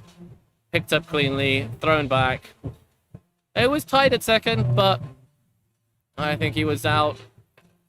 And now the pickup attempt back to first. Looks like Will Zucker is taking quite a bit of a lead. He's definitely chasing them. Looks like he wants to get to second, even though he was caught last time. He does have 10 steals for the season so far. So I think they're really looking to try and advance the runner. Pick off a good attempt again. He's back safe.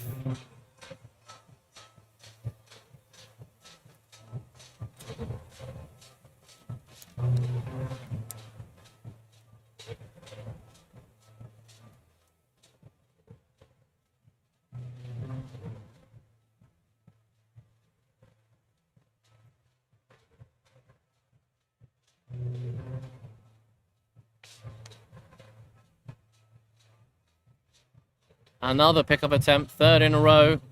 Obviously, if this was Major League Baseball, he would now be taking his nice, sweet time to go down to second, given the fact that we are now have a maximum number of 2 pickoffs per play appearance. But this is not Major League Baseball. We don't have those rules just yet. And finally, a pitch is thrown, and it is a ball.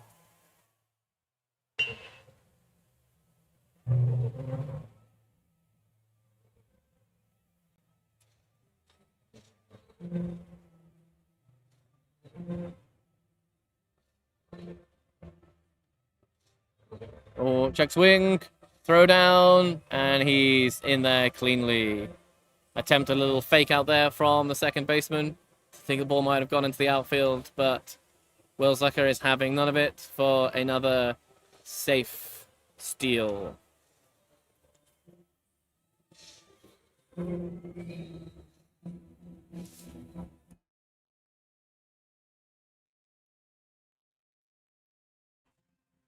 We think the call on the pitch was the ball, so we think count is now 2-1, but we've not been great with keeping count today. Oh, time called by the batter.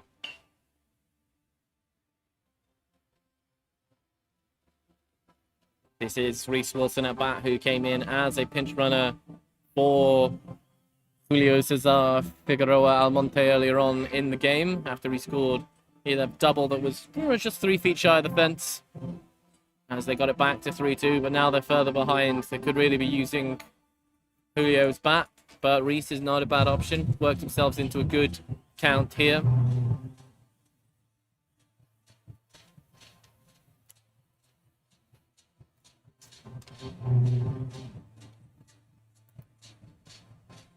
Pitch is in, and it is low. Ball 4. Caps back have now 2 runners back on the bases, with Ian Deering up to bat. Ian is 1 for 1 with a walk today, and hopefully looking to continue that streak to get either some runners round or just keep this inning rolling for the Capitals to try and put some pressure onto Herts Falcons. They still trail by 4. And he makes contact, but it is straight to second base, who throws a nice simple one to first for the out. Once again, the Capitals get some base runners, but fail to convert them. As you see, nice simple play from second. No need to rush. Just a nice little play from second to first. A nice little 4-3 force out. Right, we'll be back to you for the top of the 6th shortly.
We have Bedard back up to pitch another inning. He didn't walk anybody, obviously, in the last inning, but he gave up a few hits, some solid contact. A little bit unlucky with those grounders going straight up the field. There was also some pretty solid contact just short of the fence here. We'll see how he'll do this time around. Up to bat, we have Krisic, the manager. That awesome diving catch that we saw earlier on today. Probably the highlight of the day so far. Well, hopefully we'll be sharing that bad boy again with you at some point, if not on all the social media in the future. Bounce the first ball off. Off-speed pitch. Just a bit inside. Maybe a bit high as well. 1 ball, 1 strike.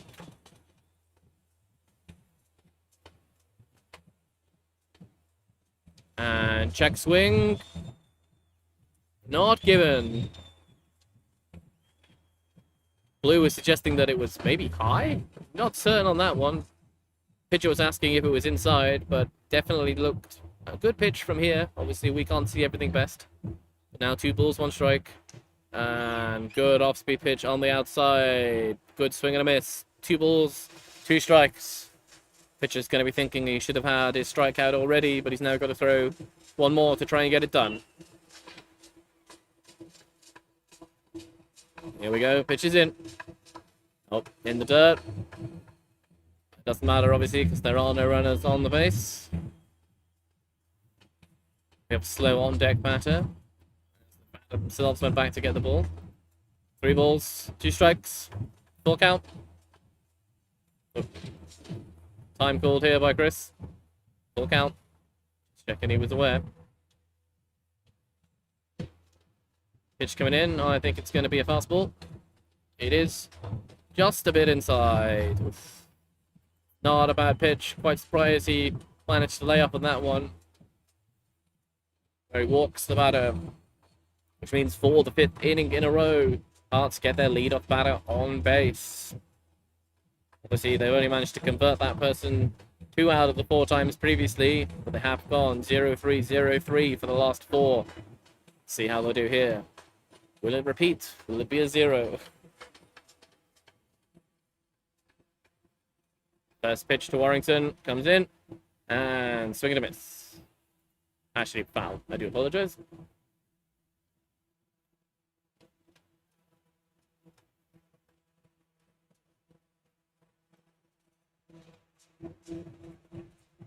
Count is 0-1.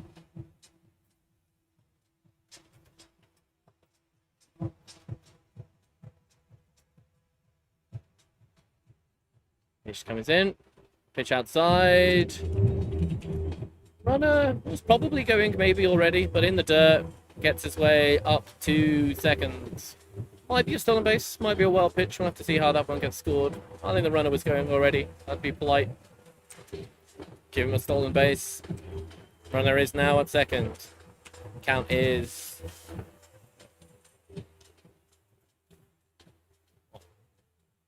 Another pitch in there. Low, not an eye enough for a strike. Now 2-1.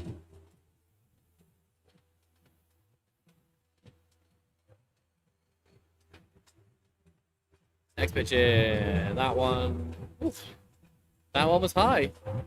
The pitcher is not liking that by the looks of it. Thinks that one of the high one or the low one should have been a strike. The count is now 3-1. And that's ball 4. I think pitcher might have to just calm himself down here. He's not happy. I don't think he's happy with the zone. But it is the first 2 runners who have reached base. With 2 walks. Up to bat now, we have Phil Clark.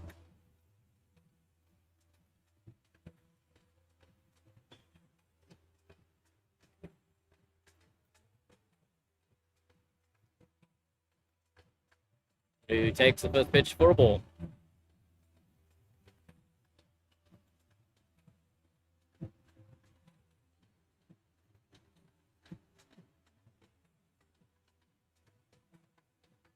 And contact, it looks high. Infield fly has probably been called by the umpires. They have. Fingers are pointing to the air. The shortstop does make the catch just to keep everybody nice and simple, not having to score it as an infield fly drop catch. But yeah, both umpires had their fingers pointing to the sky, calling the infield fly. That is the first out. Keeps the runners at first and second.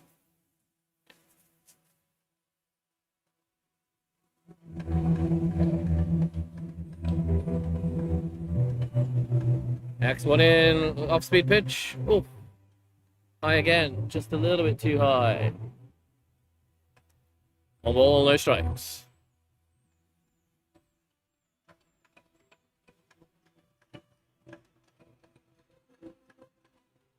Pitch comes in, fouled off. Big meaty swing on that, but he was a little bit under it, a little bit late.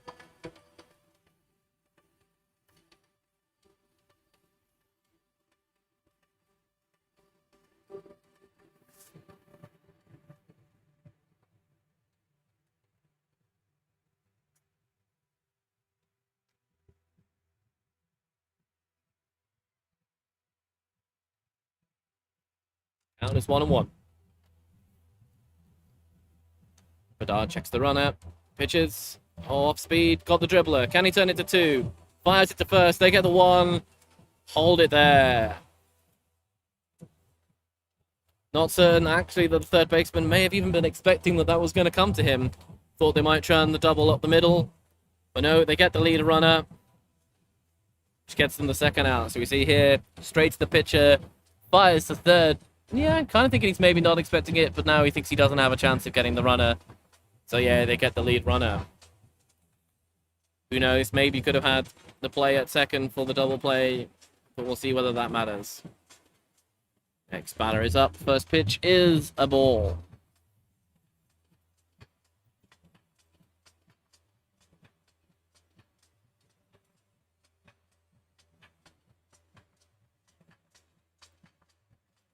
And contact is made. Straight to shortstop, who flips it to second to get them out of the inning. So It goes 0-3, 0-3, 0. The pattern continues. They managed to keep it at 6-2. Look at that. Cleanly for the shortstop. Picks it up clean. Little flip second. Easy you like. But yeah, that keeps the game at 6-2. Keeps the Capitals within the game. Got to try and convert some of their base runners that they've got so far. We will see you shortly for the bottom of the sixth.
All right, as we come now into the bottom of the sixth, Alex Deacon is still on the mound for Herts Falcons. He's thrown 5 innings so far with 4 hits, 5 walks, and 6 strikeouts. That has given him 2 runs, both earned. It's been some solid defensive performances around that. Works his way out of some situations that he might not want to get himself into, but they've only conceded 2 so far. 6-2, bottom of the sixth. Here we go. That's the low pitch.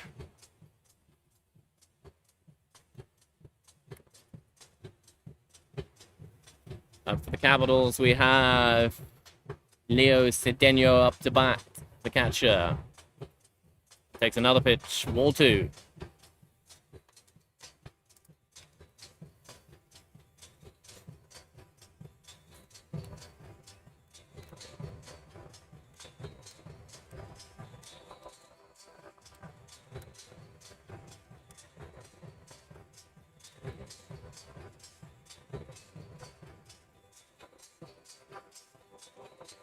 Pitch at the knees, but no, doesn't look like he's given that. Might have been a bit inside or outside, but that looked good height-wise here in the booth. And ball 4, it's a 4-pitch walk. So, it's another inning which has the leadoff batter on board. And for the Capitals, they've managed that quite a few times this game so far. But they have struggled to convert these leadoff runners into runs. Let's see how they can do now.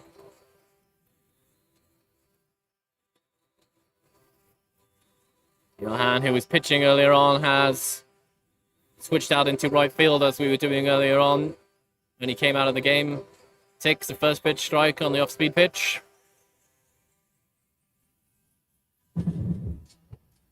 Yeah, when David Bedard came into pitch, he did switch with Federico Albatelli, the right fielder, and Johan went out to right field for that.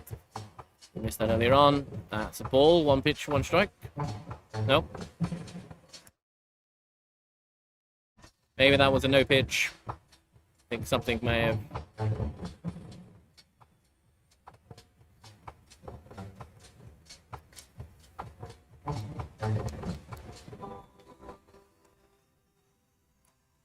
That's a ball outside.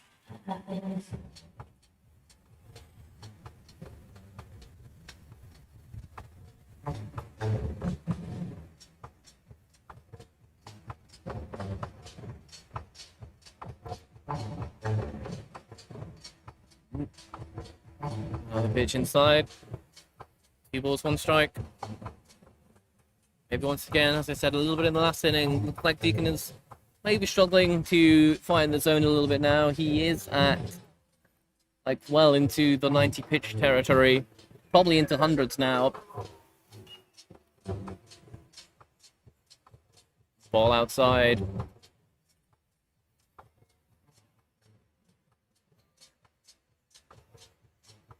Yeah, I have him at 95 pitches for coming into this inning, so it would have been 99. Yeah, it's well like 103 pitches now. We're getting to the end of his limit. Ball 4.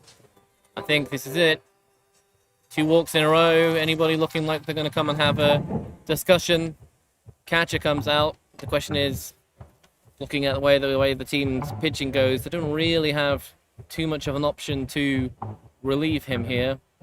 Obviously, this is the bottom of the 6th. They do need somebody probably to throw the 7th. I would be very surprised if Alex did continue on through both. Of the people who are here today, obviously Will Clayton pitched in the first game, and so did Chris Hitch. Doubt Chris would want to come back in for a second relief appearance. That would leave it just at Dylan Lawler, who's thrown 3.5 innings so far for Hearts this season. So yes, maybe Alex is being left here a little bit out longer than he might want to try and finish this game. Yeah, that's another ball. I think Capitals are definitely on the red light here. Nobody is swinging until he can throw a strike. Or nobody should be swinging until he throws a strike.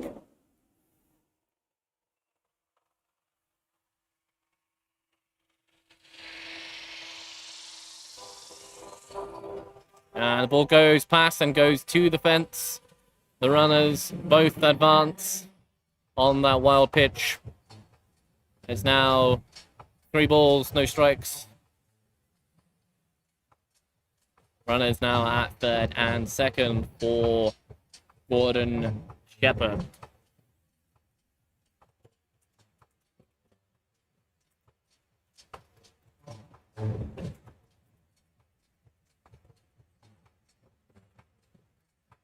Pitch is in, and looks like off speed for a strike. As I say, looks like he was still taking, I imagine he's probably still taking for the next pitch as well. But maybe this is more of a show me something good, I might start swinging. Could be an off speed, could be looking to murder it. Oh no, he does, he takes it again, even though it was another off speed fairly central. Now we get full count here. Be interesting to see what the sign is for the batter here. Obviously, going to try and make sure that he covers anything against that plate, but I can't imagine to really see an aggressive swing here. I think it's going to be another off-speed pitch. It is. It's too high. It is ball 4. That is 3 walks in a row to start this inning. And does look like someone has called time. He's kind of telling people to... telling the manager to stay back, but it does look like Chris is coming in and having a conversation. This could be an interesting one. Manager is coming down to have a conversation with him to see what they're doing. Like, he obviously seemed to suggest back to the manager as he was walking in from center field that he didn't really feel like he was done. But that is 3 walks in a row when he's well into the 100 pitches. Just the question is who is going to come in and relieve if they do make that decision.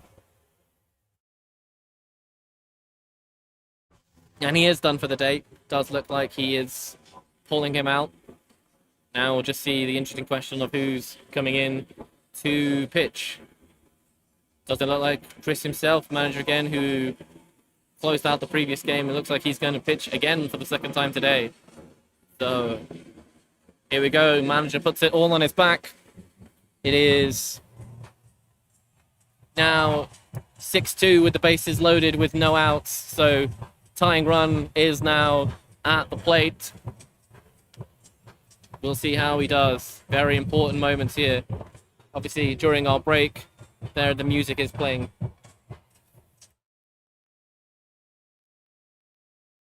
Go on Johan, shortstop. Second. Obviously, as we've told you today, that there is a festival going on in Finsbury Park behind us, and so there's plenty of music and things to enjoy us. And so in between, while we're waiting for this pitcher to warm up and the bass is dropping, we are seeing some of the base runners working on their dance moves. Yeah, we have Johan, who was our starting pitcher early on today, enjoying himself out there, enjoying the beats that's playing from behind us. It is a bit of free music festival fun. A little bit harder to hear yourself when you're playing, but we gotta love it. Getting a little bit of the dance moves. All we'll know is that this one will make sure we'll definitely get round with the team for the future. Alright, looks like Krisic has warmed up. Looks like everybody, the batter is back to take the field. It is David Ballard, who is the pitcher who has come in. This is his first time up to bat now in this game, in this key moment.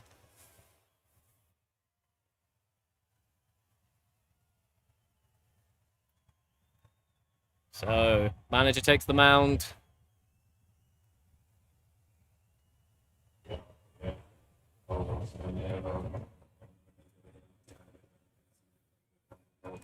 Zero outs, bases loaded. Key moment, very, very key moment in the game here. We are in the bottom of the sixth, and there are just 7 innings in these doubleheaders. And ball in the dirt immediately to start off with. Kept in front of him well by the catcher, and the batter telling the runners not to try and advance. You can probably see from our center field camera coming in, Johan at second is taking a pretty significant lead on these pitches, looking to make sure that there's any ball in play, which we have here. It's deep, but it's going to be caught by the right fielder. He throws it in. The runner at third, tagged up nice and cleanly to score the runner. Johan had probably taken a bit too much of a lead, hoping for a better hit, so he just jogged back to second and didn't go from second to third on the play. But to be honest, if you're Hearts, you're probably going to take that trade there. They've got the 4-run lead. They've given up 1 run, but they've also got the out. So it is now 6-3 with runners on first and second, with 1 out.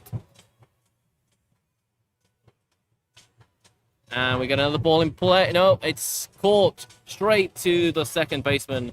Almost looks like it got out of the infield, but it was a good step back and defensive play there by the shortstop. Sorry, by the second baseman to get the second out.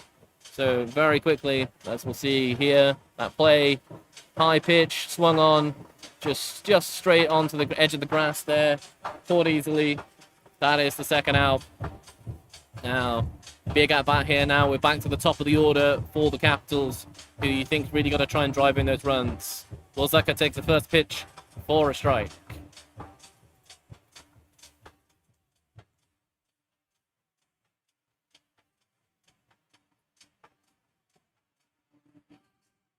Next one, he makes contact, but it is straight to the second baseman once again for the out.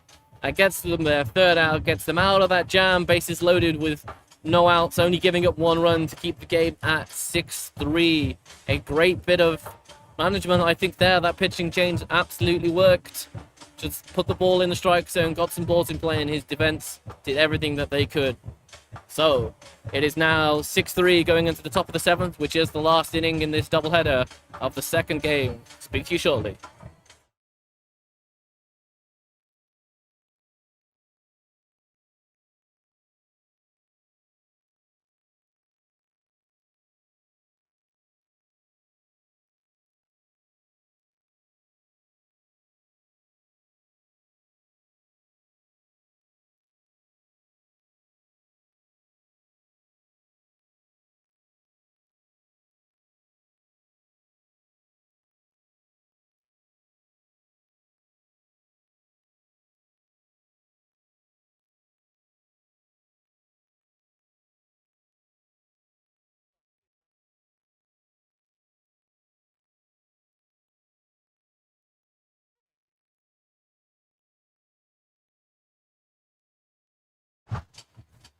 So as we get ourselves ready for the top of the 7th, you have back to us in the booth, me, Russell. This is Gabby. I hope you have very much enjoyed the production that we have put on today of the 2 games. Obviously, please remember to thank Bruno, one of our cameramen in the field as well. We hope you all have enjoyed this. We now go into the top of the 7th. Really big inning here.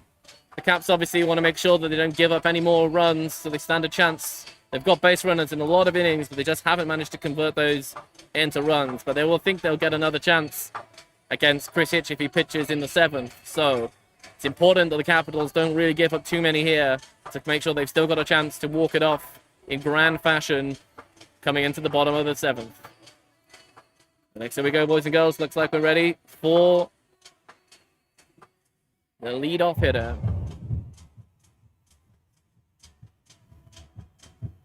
As the festival behind us is playing a drum and bass remix of Love Story by Taylor Swift, we go into the top of the 7th. First pitch, and it's fouled off.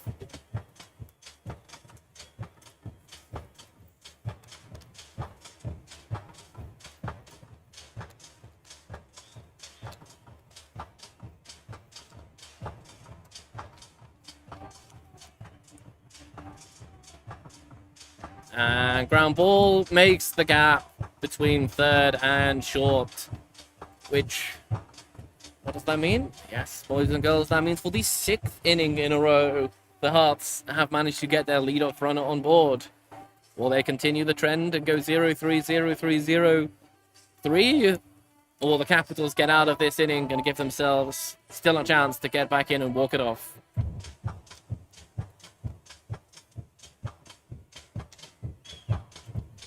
Pitch outside, ball 1.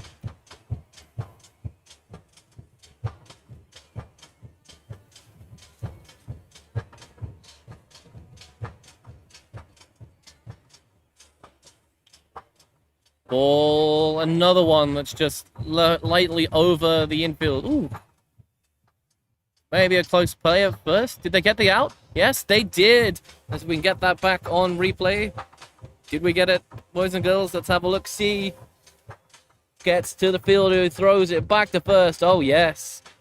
A lovely, lovely bit of defensive work there from Johan Vulluneva, who was the pitcher. So, yeah, maybe he's got that arm to make that glorious throw to first. A great defensive play there, taking away a single.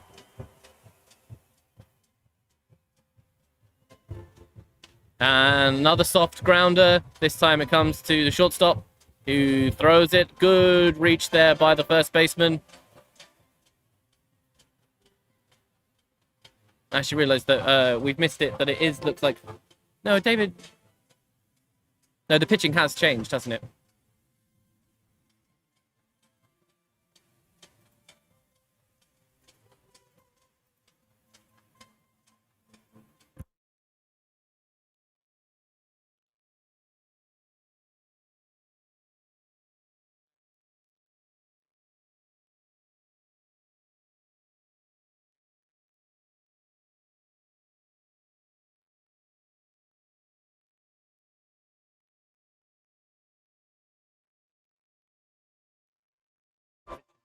Sorry, just our confusion there. It is still Bedard pitching.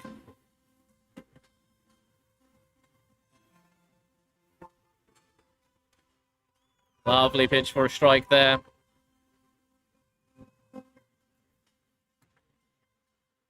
Can get another one here. Get quickly out of this inning. Stop that runner on third scoring. Get themselves into the bottom of the last with a 3-run deficit to try and beat the game. We get a big pop there to the pitcher. He takes it, and that is the 3rd out.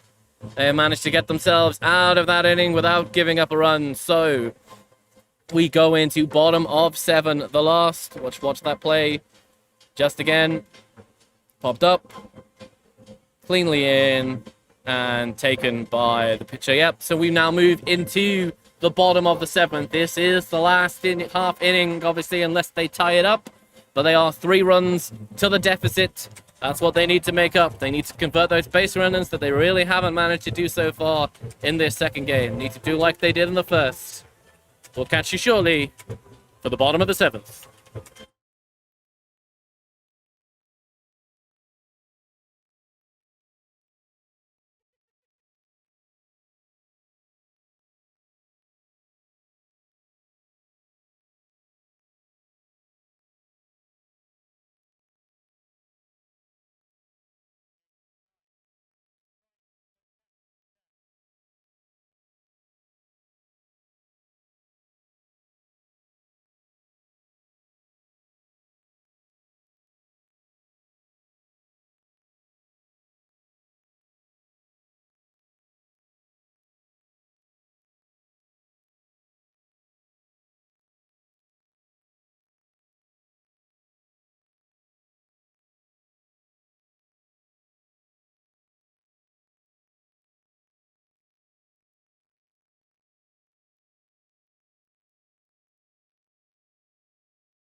Alright, we're now back here for the bottom of the 7th. The last inning, unless they tie it up and we go into extras. And as you say, Krisic, the manager, is back out on the mound to finish this game off. Can he get the save to split the day of the doubleheader? 2 pitches, 2 balls.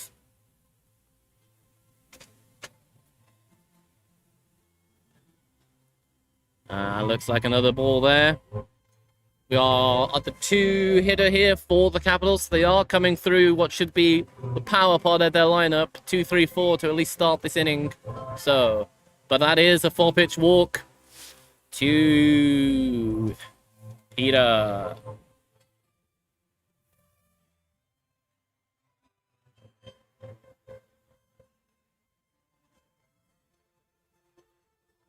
Interesting to see what they do here. Peter is not as much of a speed demon as some of the other guys in this team. He does have 4 steals so far this season, so we might see him going. But given they have to score 3 runs to win or even tie the game and 4 to win, I imagine that they're not going to force the pressure across.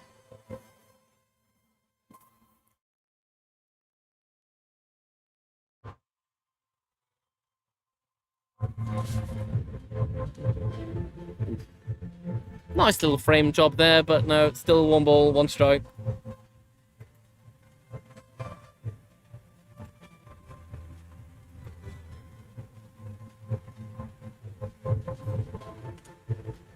Two balls, 1 strike. Hope you boys and girls watching and listening wherever you are in the United Kingdom or around the world are enjoying the tension that this final inning is producing for us. 3 balls and 1 strike.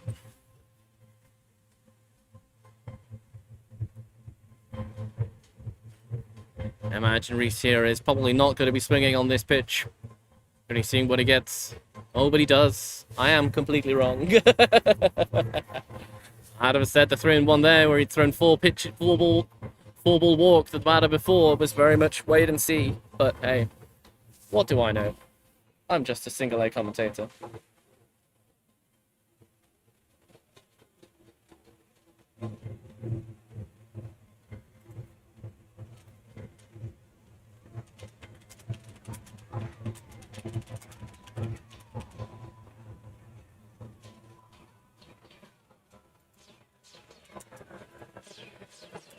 So that was a walk. So now we get Ian Daring up to bat with the tying runner now at the plate. This is a tense game going into a tense finale. Still another ball. Let's see what we're going to get here. Imagine these guys are probably not on green lights unless they get see some good pitches. Ball goes through the catcher. So the runners have advanced on that wild pitch. It is now runners on 3rd and 2nd for Ian Daring with no outs. He has the tying run still at home plate. But this is going to definitely put the pressure up if we manage to get a hit here. Could have it just down to a 1-run deficit. Ooh, big hack there. He swings underneath it. Yeah, it's a foul ball.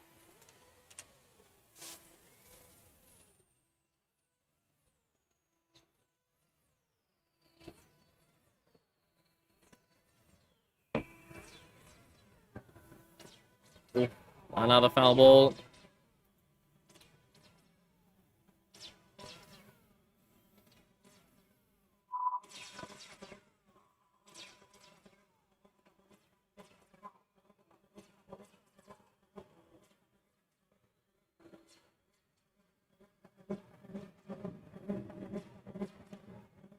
Makes contact, but this one is foul. Staying alive here. Count is 1 and 2. With the runners at 2nd and 3rd.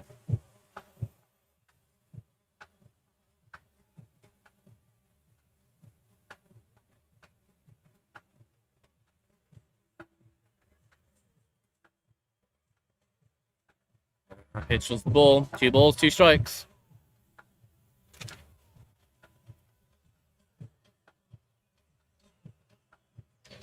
Contact is made, and it is down. It is misfielded, so runners both will score. The batter makes his way to first, driving in both runners, so we now have a one-run ball game. It is 6-5 to the Falcons, with the tying run on first and the winning run on home with no outs.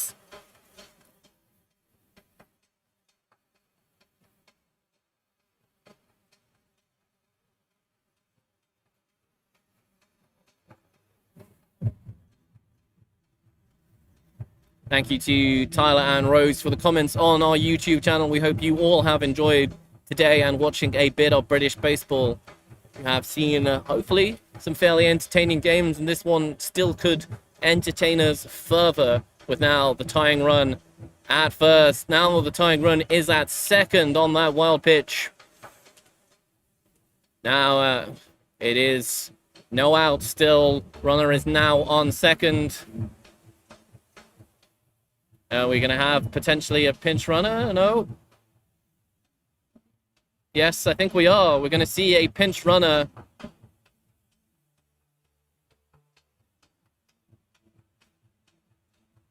It looks like the pitcher from the first game, Massa, is going to come in to pinch run for Ing. He is the tying run, and he now is at second base and in scoring position. So they're really looking for any hit here to potentially tie the ball game.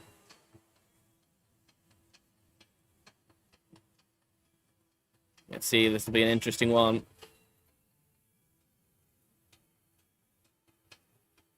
That's another ball.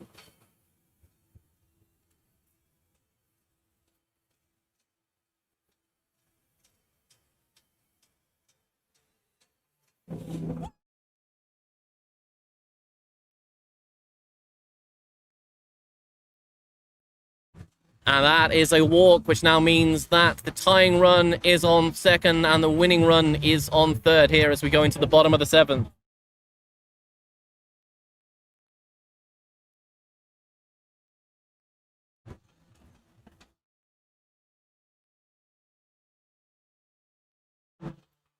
Here we go, pitch is in. Looks like a ball on the outside.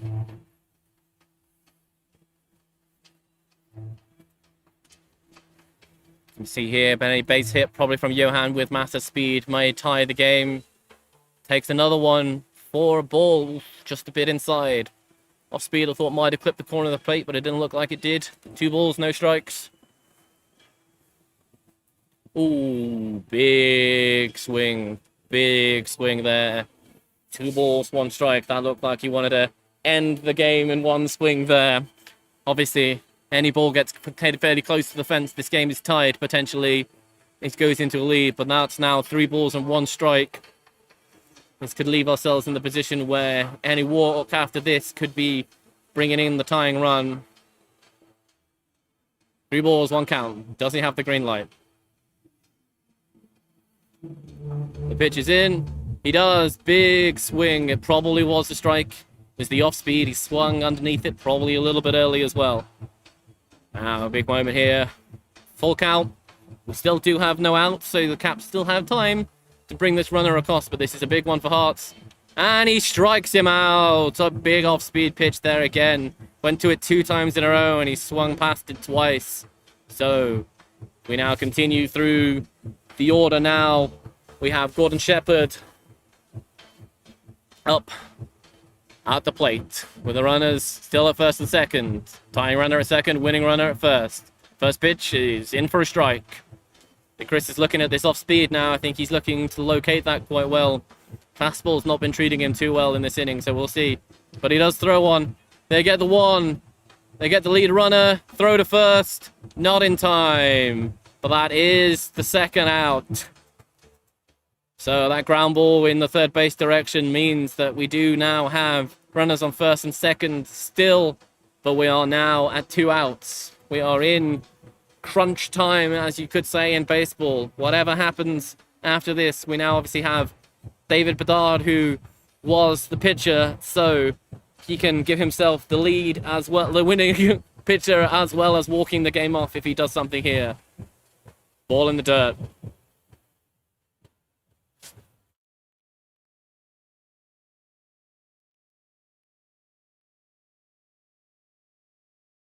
Walk-off might be. And he makes contact. It is in the field. It is down the line. The tying runner has scored. They held the ball there, so we have tied the ball game. Single down the right field line has tied the ball game. We now have the winning runner at third with 2 outs. So, boys and girls, maybe don't get to go home too soon. Either we could see a walk-off here, or there could be some extra baseball. Who knows what we're going to get.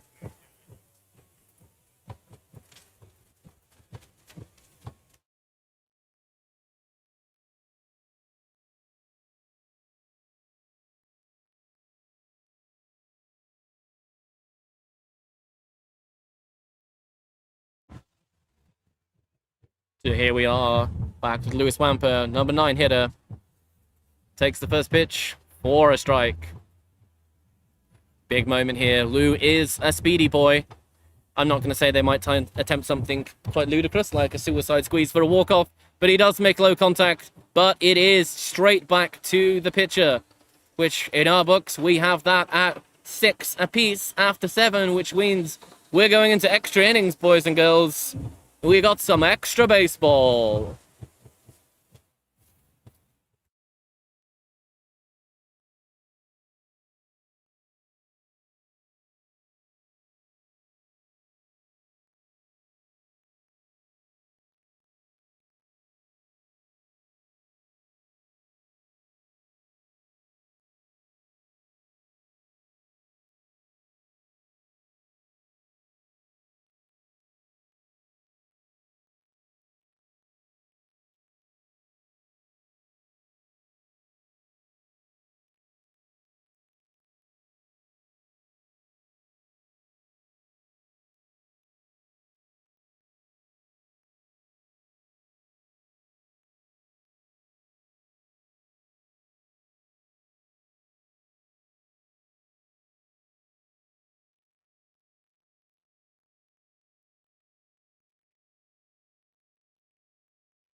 Alright, boys and girls, ladies and gentlemen, we are into extra innings.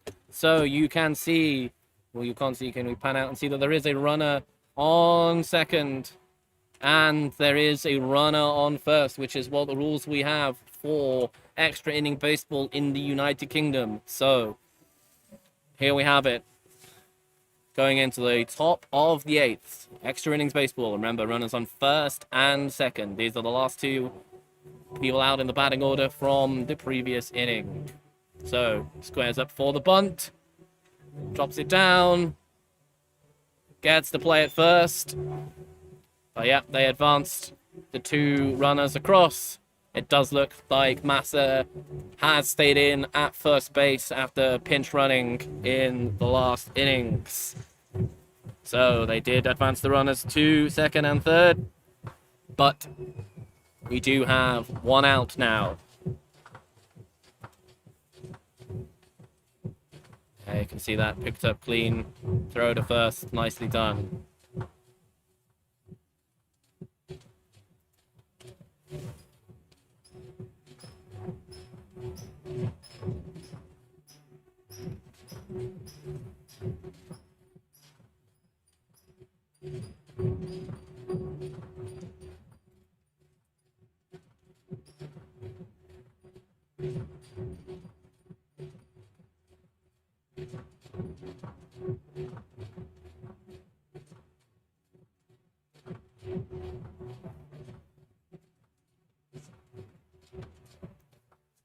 Oh, that takes the count up to 3 balls and no strikes. Not the worst thing potentially to walk the batter here. It does bring back the double play option.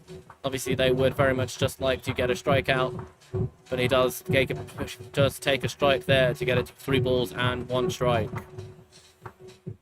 Obviously, with 2 runners leading off here, most teams are going to be looking to score at least 2 runs in this inning. That's what we would expect of teams with this batting. That does look like that is pitch 3. No, ball 3. Oh no, gave it for a strike. I do apologize. It is now 3 balls, 2 strikes, full count. Big one here. Get the strike out without the ball in play. They can really look to get out of this innings without giving up a run. But it's a bit inside. Ball 4.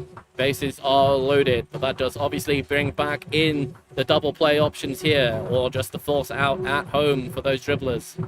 Let's see how the depth that they're going to line up. No, they're not looking like any sort of short depth here. Looking basically to potentially just get that double play to get out of this inning.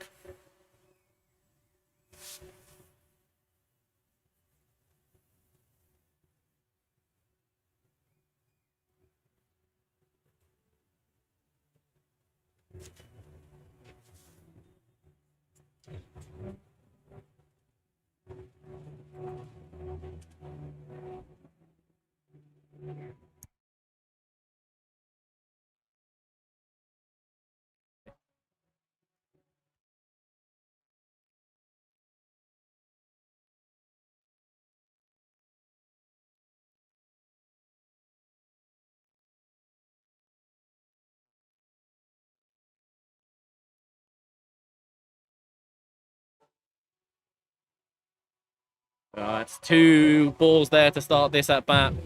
Need to try and get a couple of strikes now, and that is a hard hit into the right fielder. 1 run will score. The stop sign goes up from the third base coach, given the arm of Johan. That is a sensible option, but that does drive 1 run in to make it a 7-6 ball game. As we see, good hard hit in there. Ball goes out to Johan, and he does fire it in hard, which made the runner who was at second, does not come round as well.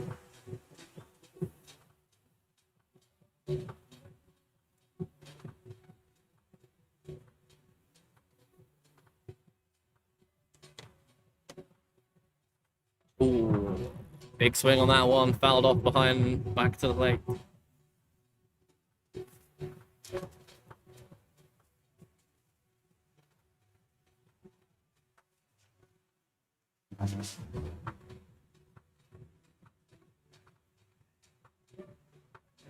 Looking at the second runner, second base. Ball's in for a just a bit high there.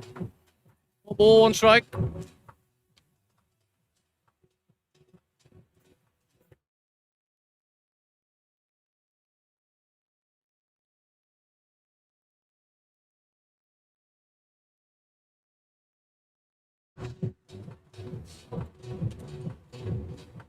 And another ball there. 2 balls, 1 strike. Caps here really going to looking for hopefully a strikeout or that delightful ground ball double play. And that's fouled off for the second strike. It is now 2 balls, 2 strikes. 1 out, bases loaded.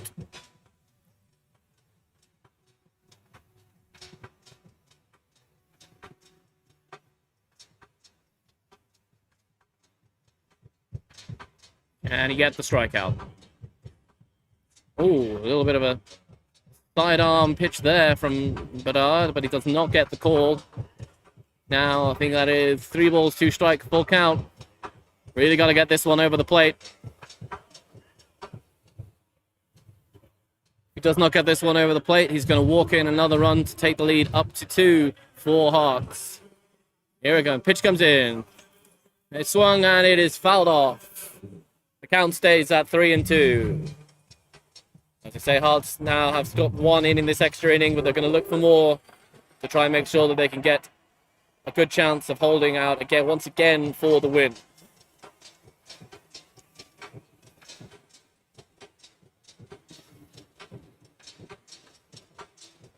Three-two pitch comes in. Inside. Ball 4. I don't think Bedard was particularly happy with that call. That makes it a 2-run lead. And we also have a slight delay in game because we have some dogs in the outfield.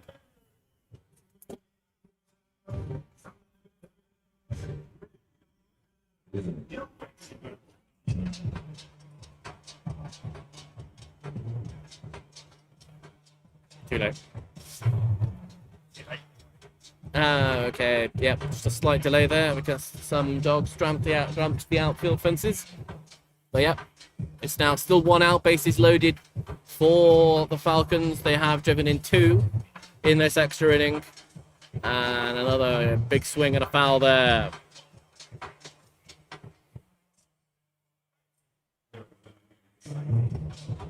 Some lovely dancing to the music going on by many of our on-field players today. As I said, they have been delighted by the background music, which is coming through from the festival.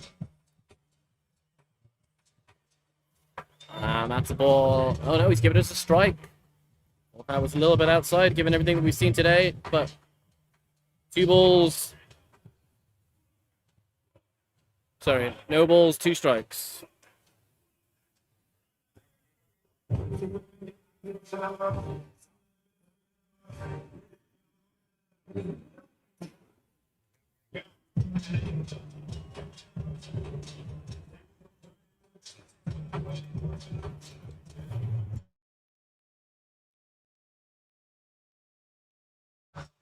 Side on pitch, out there wide.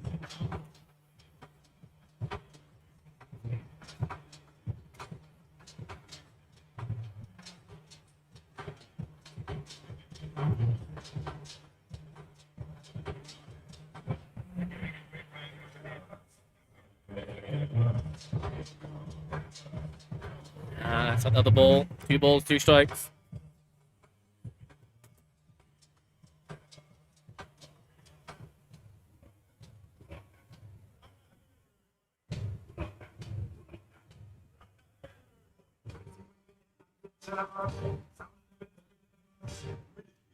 Oh, and he gets him. Strike 3. That's the second out. That's what they need. Get 1 more here, and they can still think they'll definitely have the chance. We're starting with the 2 base runners that we have. The 2 zombie runners or Manfred men, as depending on how you like to go for them, that we have here in international baseball.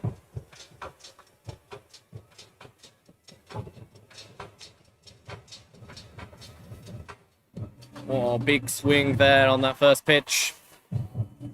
Puts him down 0-1 in the count.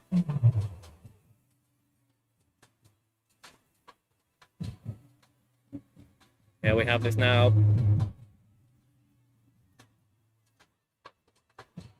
I just stepped up there for a second, looked back at the runner.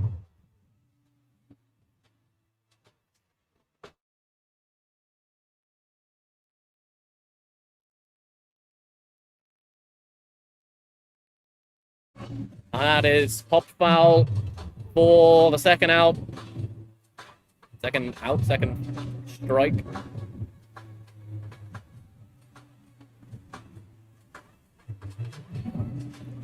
So 1 more strike here from Bernard, and they can get out of this inning, giving up just 2, and have that as the target for themselves. Given that they got 3 in the last themselves, you think you can think they can do it again. And swing and a miss, low and away there. Good piece of battling at bat there from the batter. He was definitely stroking away, yeah. 0-2, yep.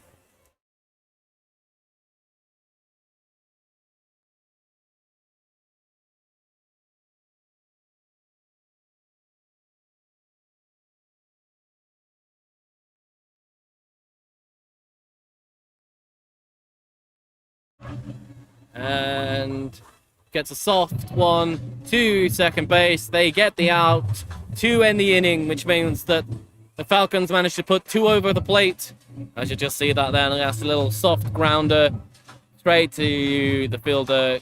Gets it a first, nice and simple. So yes, Herts put over 2, which, if we have to say, is the expected amount, I think, to score with those runners. First and second already being inherited ghost runners. Or zombie runners, as depending on your preference. Now we'll see the Capitals as they attempt to go and score 2 more or 3 more to walk this game off. We'll be back shortly for the bottom of the 8th.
How's it going?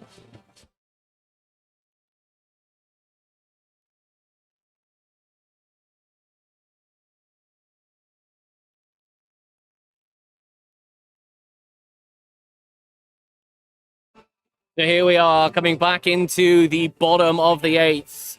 Caps once again have to score runs to stay in the game or win the game. This time they only need 3 to win compared to 4 last time, which they did manage 3. So with the inherited runners on first and second, will we see a walk-off for the books? We are back to the top of the order as well for the Capitals. So we have Will Zucker to lead off this inning.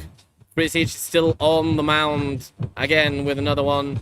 And there's a passed ball, or probably a wild pitch, straight away, which advances the runners. Will did show bunt, but now he's going to be able to swing away, given that now both of the runners are in scoring position. Not a great first pitch there for Herts. If I was a numbers man, which I am, I would say that I would put the Capitals in a slight advantage now to win this game. I think they can definitely get the 2 to tie it. It's just, can they get that third runner across to win the game?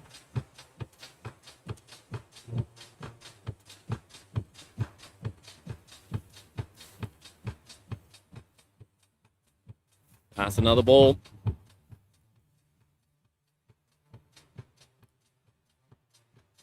Obviously, you don't want to give up any free base runners here. Strike on the knees there. 2 balls, 1 strike.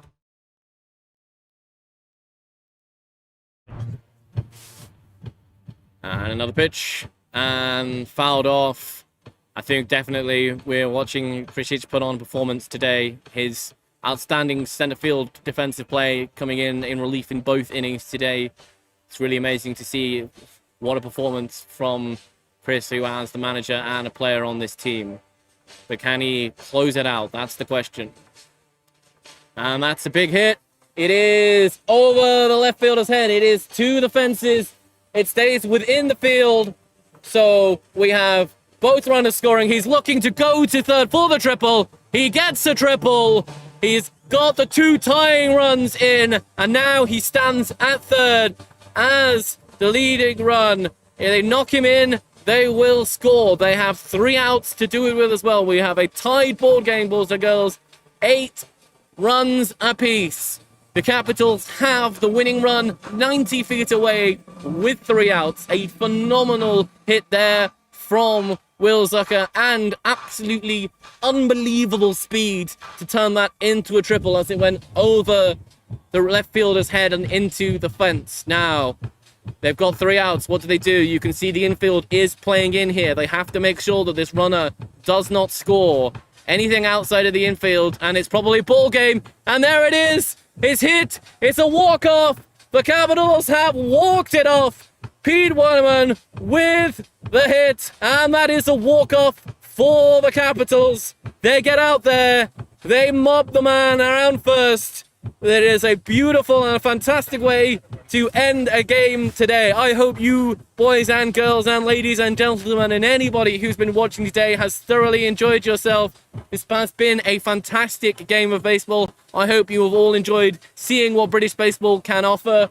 I hope you very much enjoy the rest of your day, boys and girls. This has been a Journey Sports Media production. I, Russell Eassom, have been your commentator for today.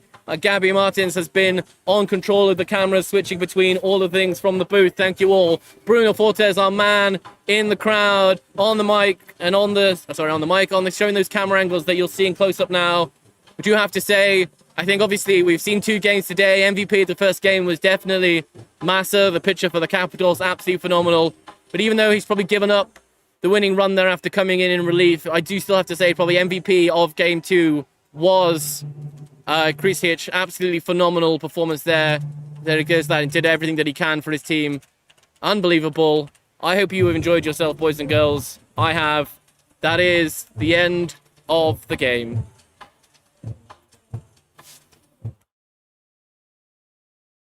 Be speaking here with Chris Hitch, the manager of the Herts Falcons, before our doubleheader today. Chris, how are you doing?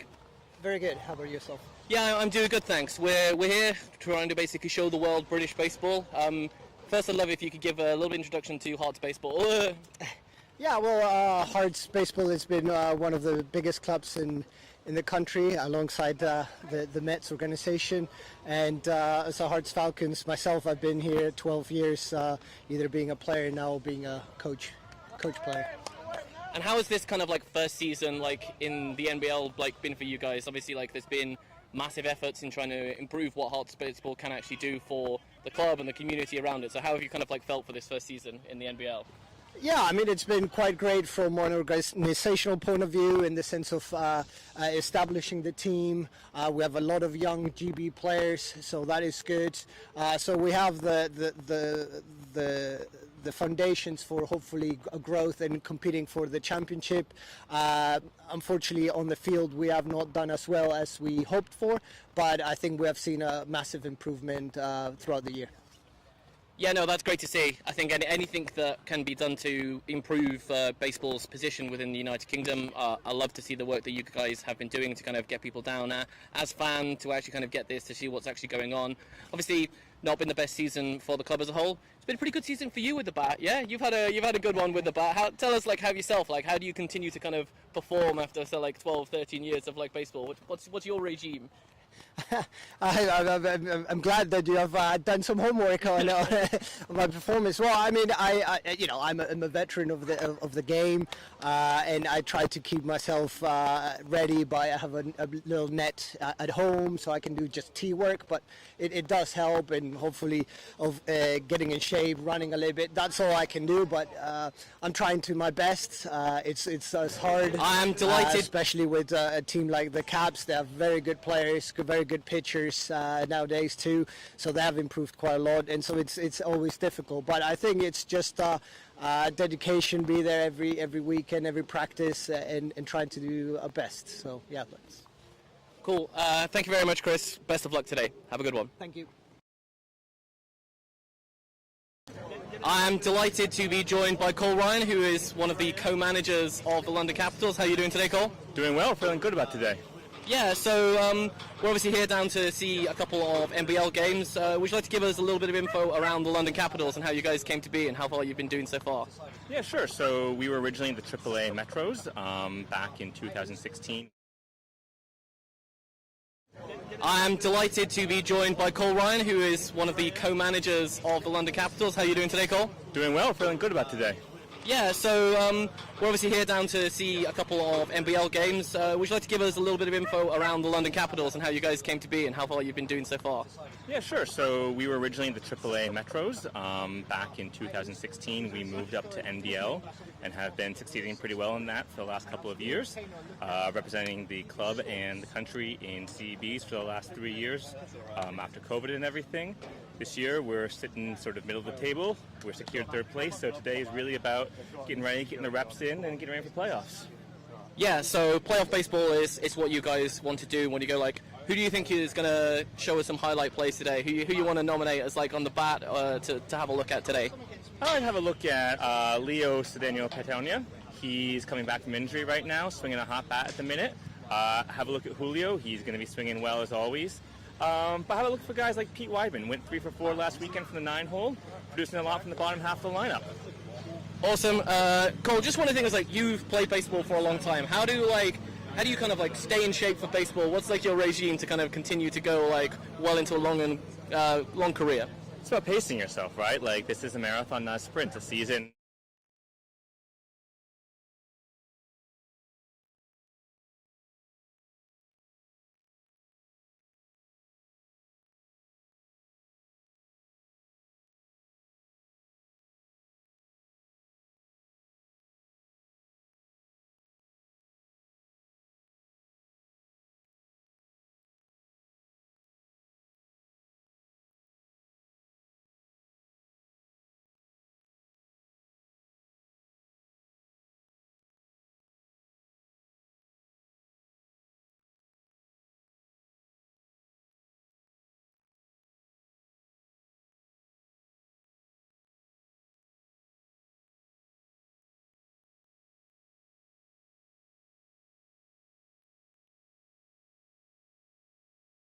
I am delighted to be joined by Cole Ryan, who is one of the co-managers. Speaking here with Chris Hitch, the manager of the Herts Falcons, before our doubleheader today. Chris, how are you doing?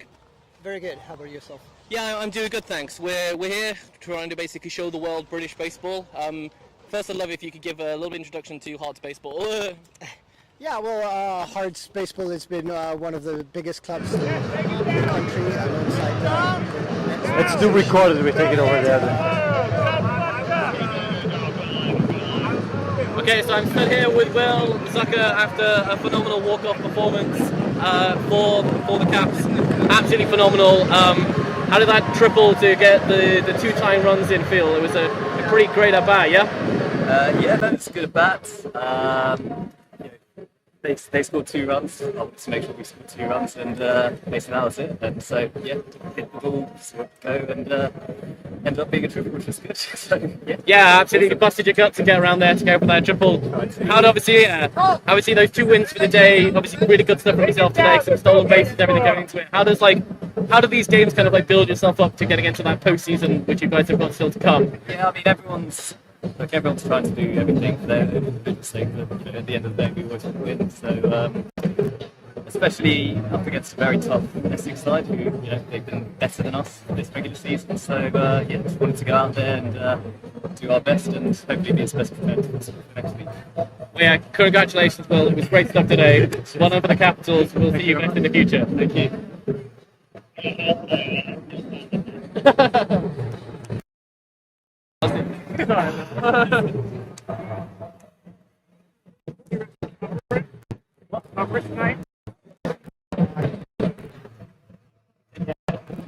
It's been raining enough recently. Yeah, you're not gonna do any harm by covering it.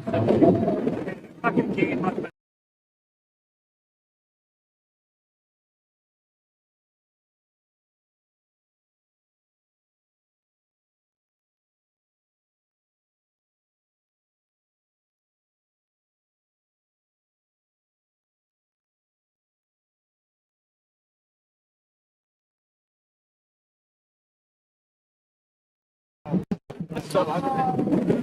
Give it a shout when you're ready, Gap. Can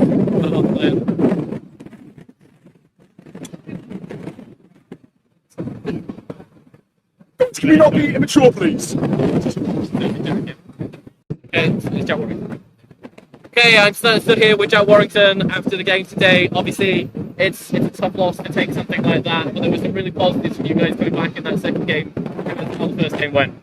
I thought we did decent in the first game. A lot of fielding errors, not a lot you can do going into the second game, except for like changing mindset, which we did to the start. But 14 innings for 9 people all day is a lot to do. So obviously towards the end when you get a bit tired, and obviously Cam's had the stamina to keep going. Basically. Yeah, I think what you have to say from Alex, his pitching was solid throughout. I just think he got to his pitch count. He was into the hundreds and just had to be replaced by Chris because I think you guys literally don't have another pitcher available. But it was phenomenal stuff to see Chris even come in for a second relief appearance of the day after a stunning catch in the outfield in the game earlier on. Yeah, he was talking about how this is his last 2 games playing in the UK and seeing him pull that catch out of the bag like in one of his last games with us. It was really fun to see. But yeah, no, Alex did really well on the mound today. Threw his best for 6 innings. But you know, at any point someone's going to get tired. So unfortunately, he just got tired. Yeah, but no, like obviously, like it's phenomenal stuff from you guys. Obviously, coming together, you've got a fairly youthful team coming into the NBL this season. Results haven't gone like your way, but there's obviously a lot of talent looking like it's unavailable there. So it's fantastic to see you guys coming through. Obviously, we'll hope to see more from you next year. Pleasure. Hope you guys enjoy the rest of your day. Cool. Back to you.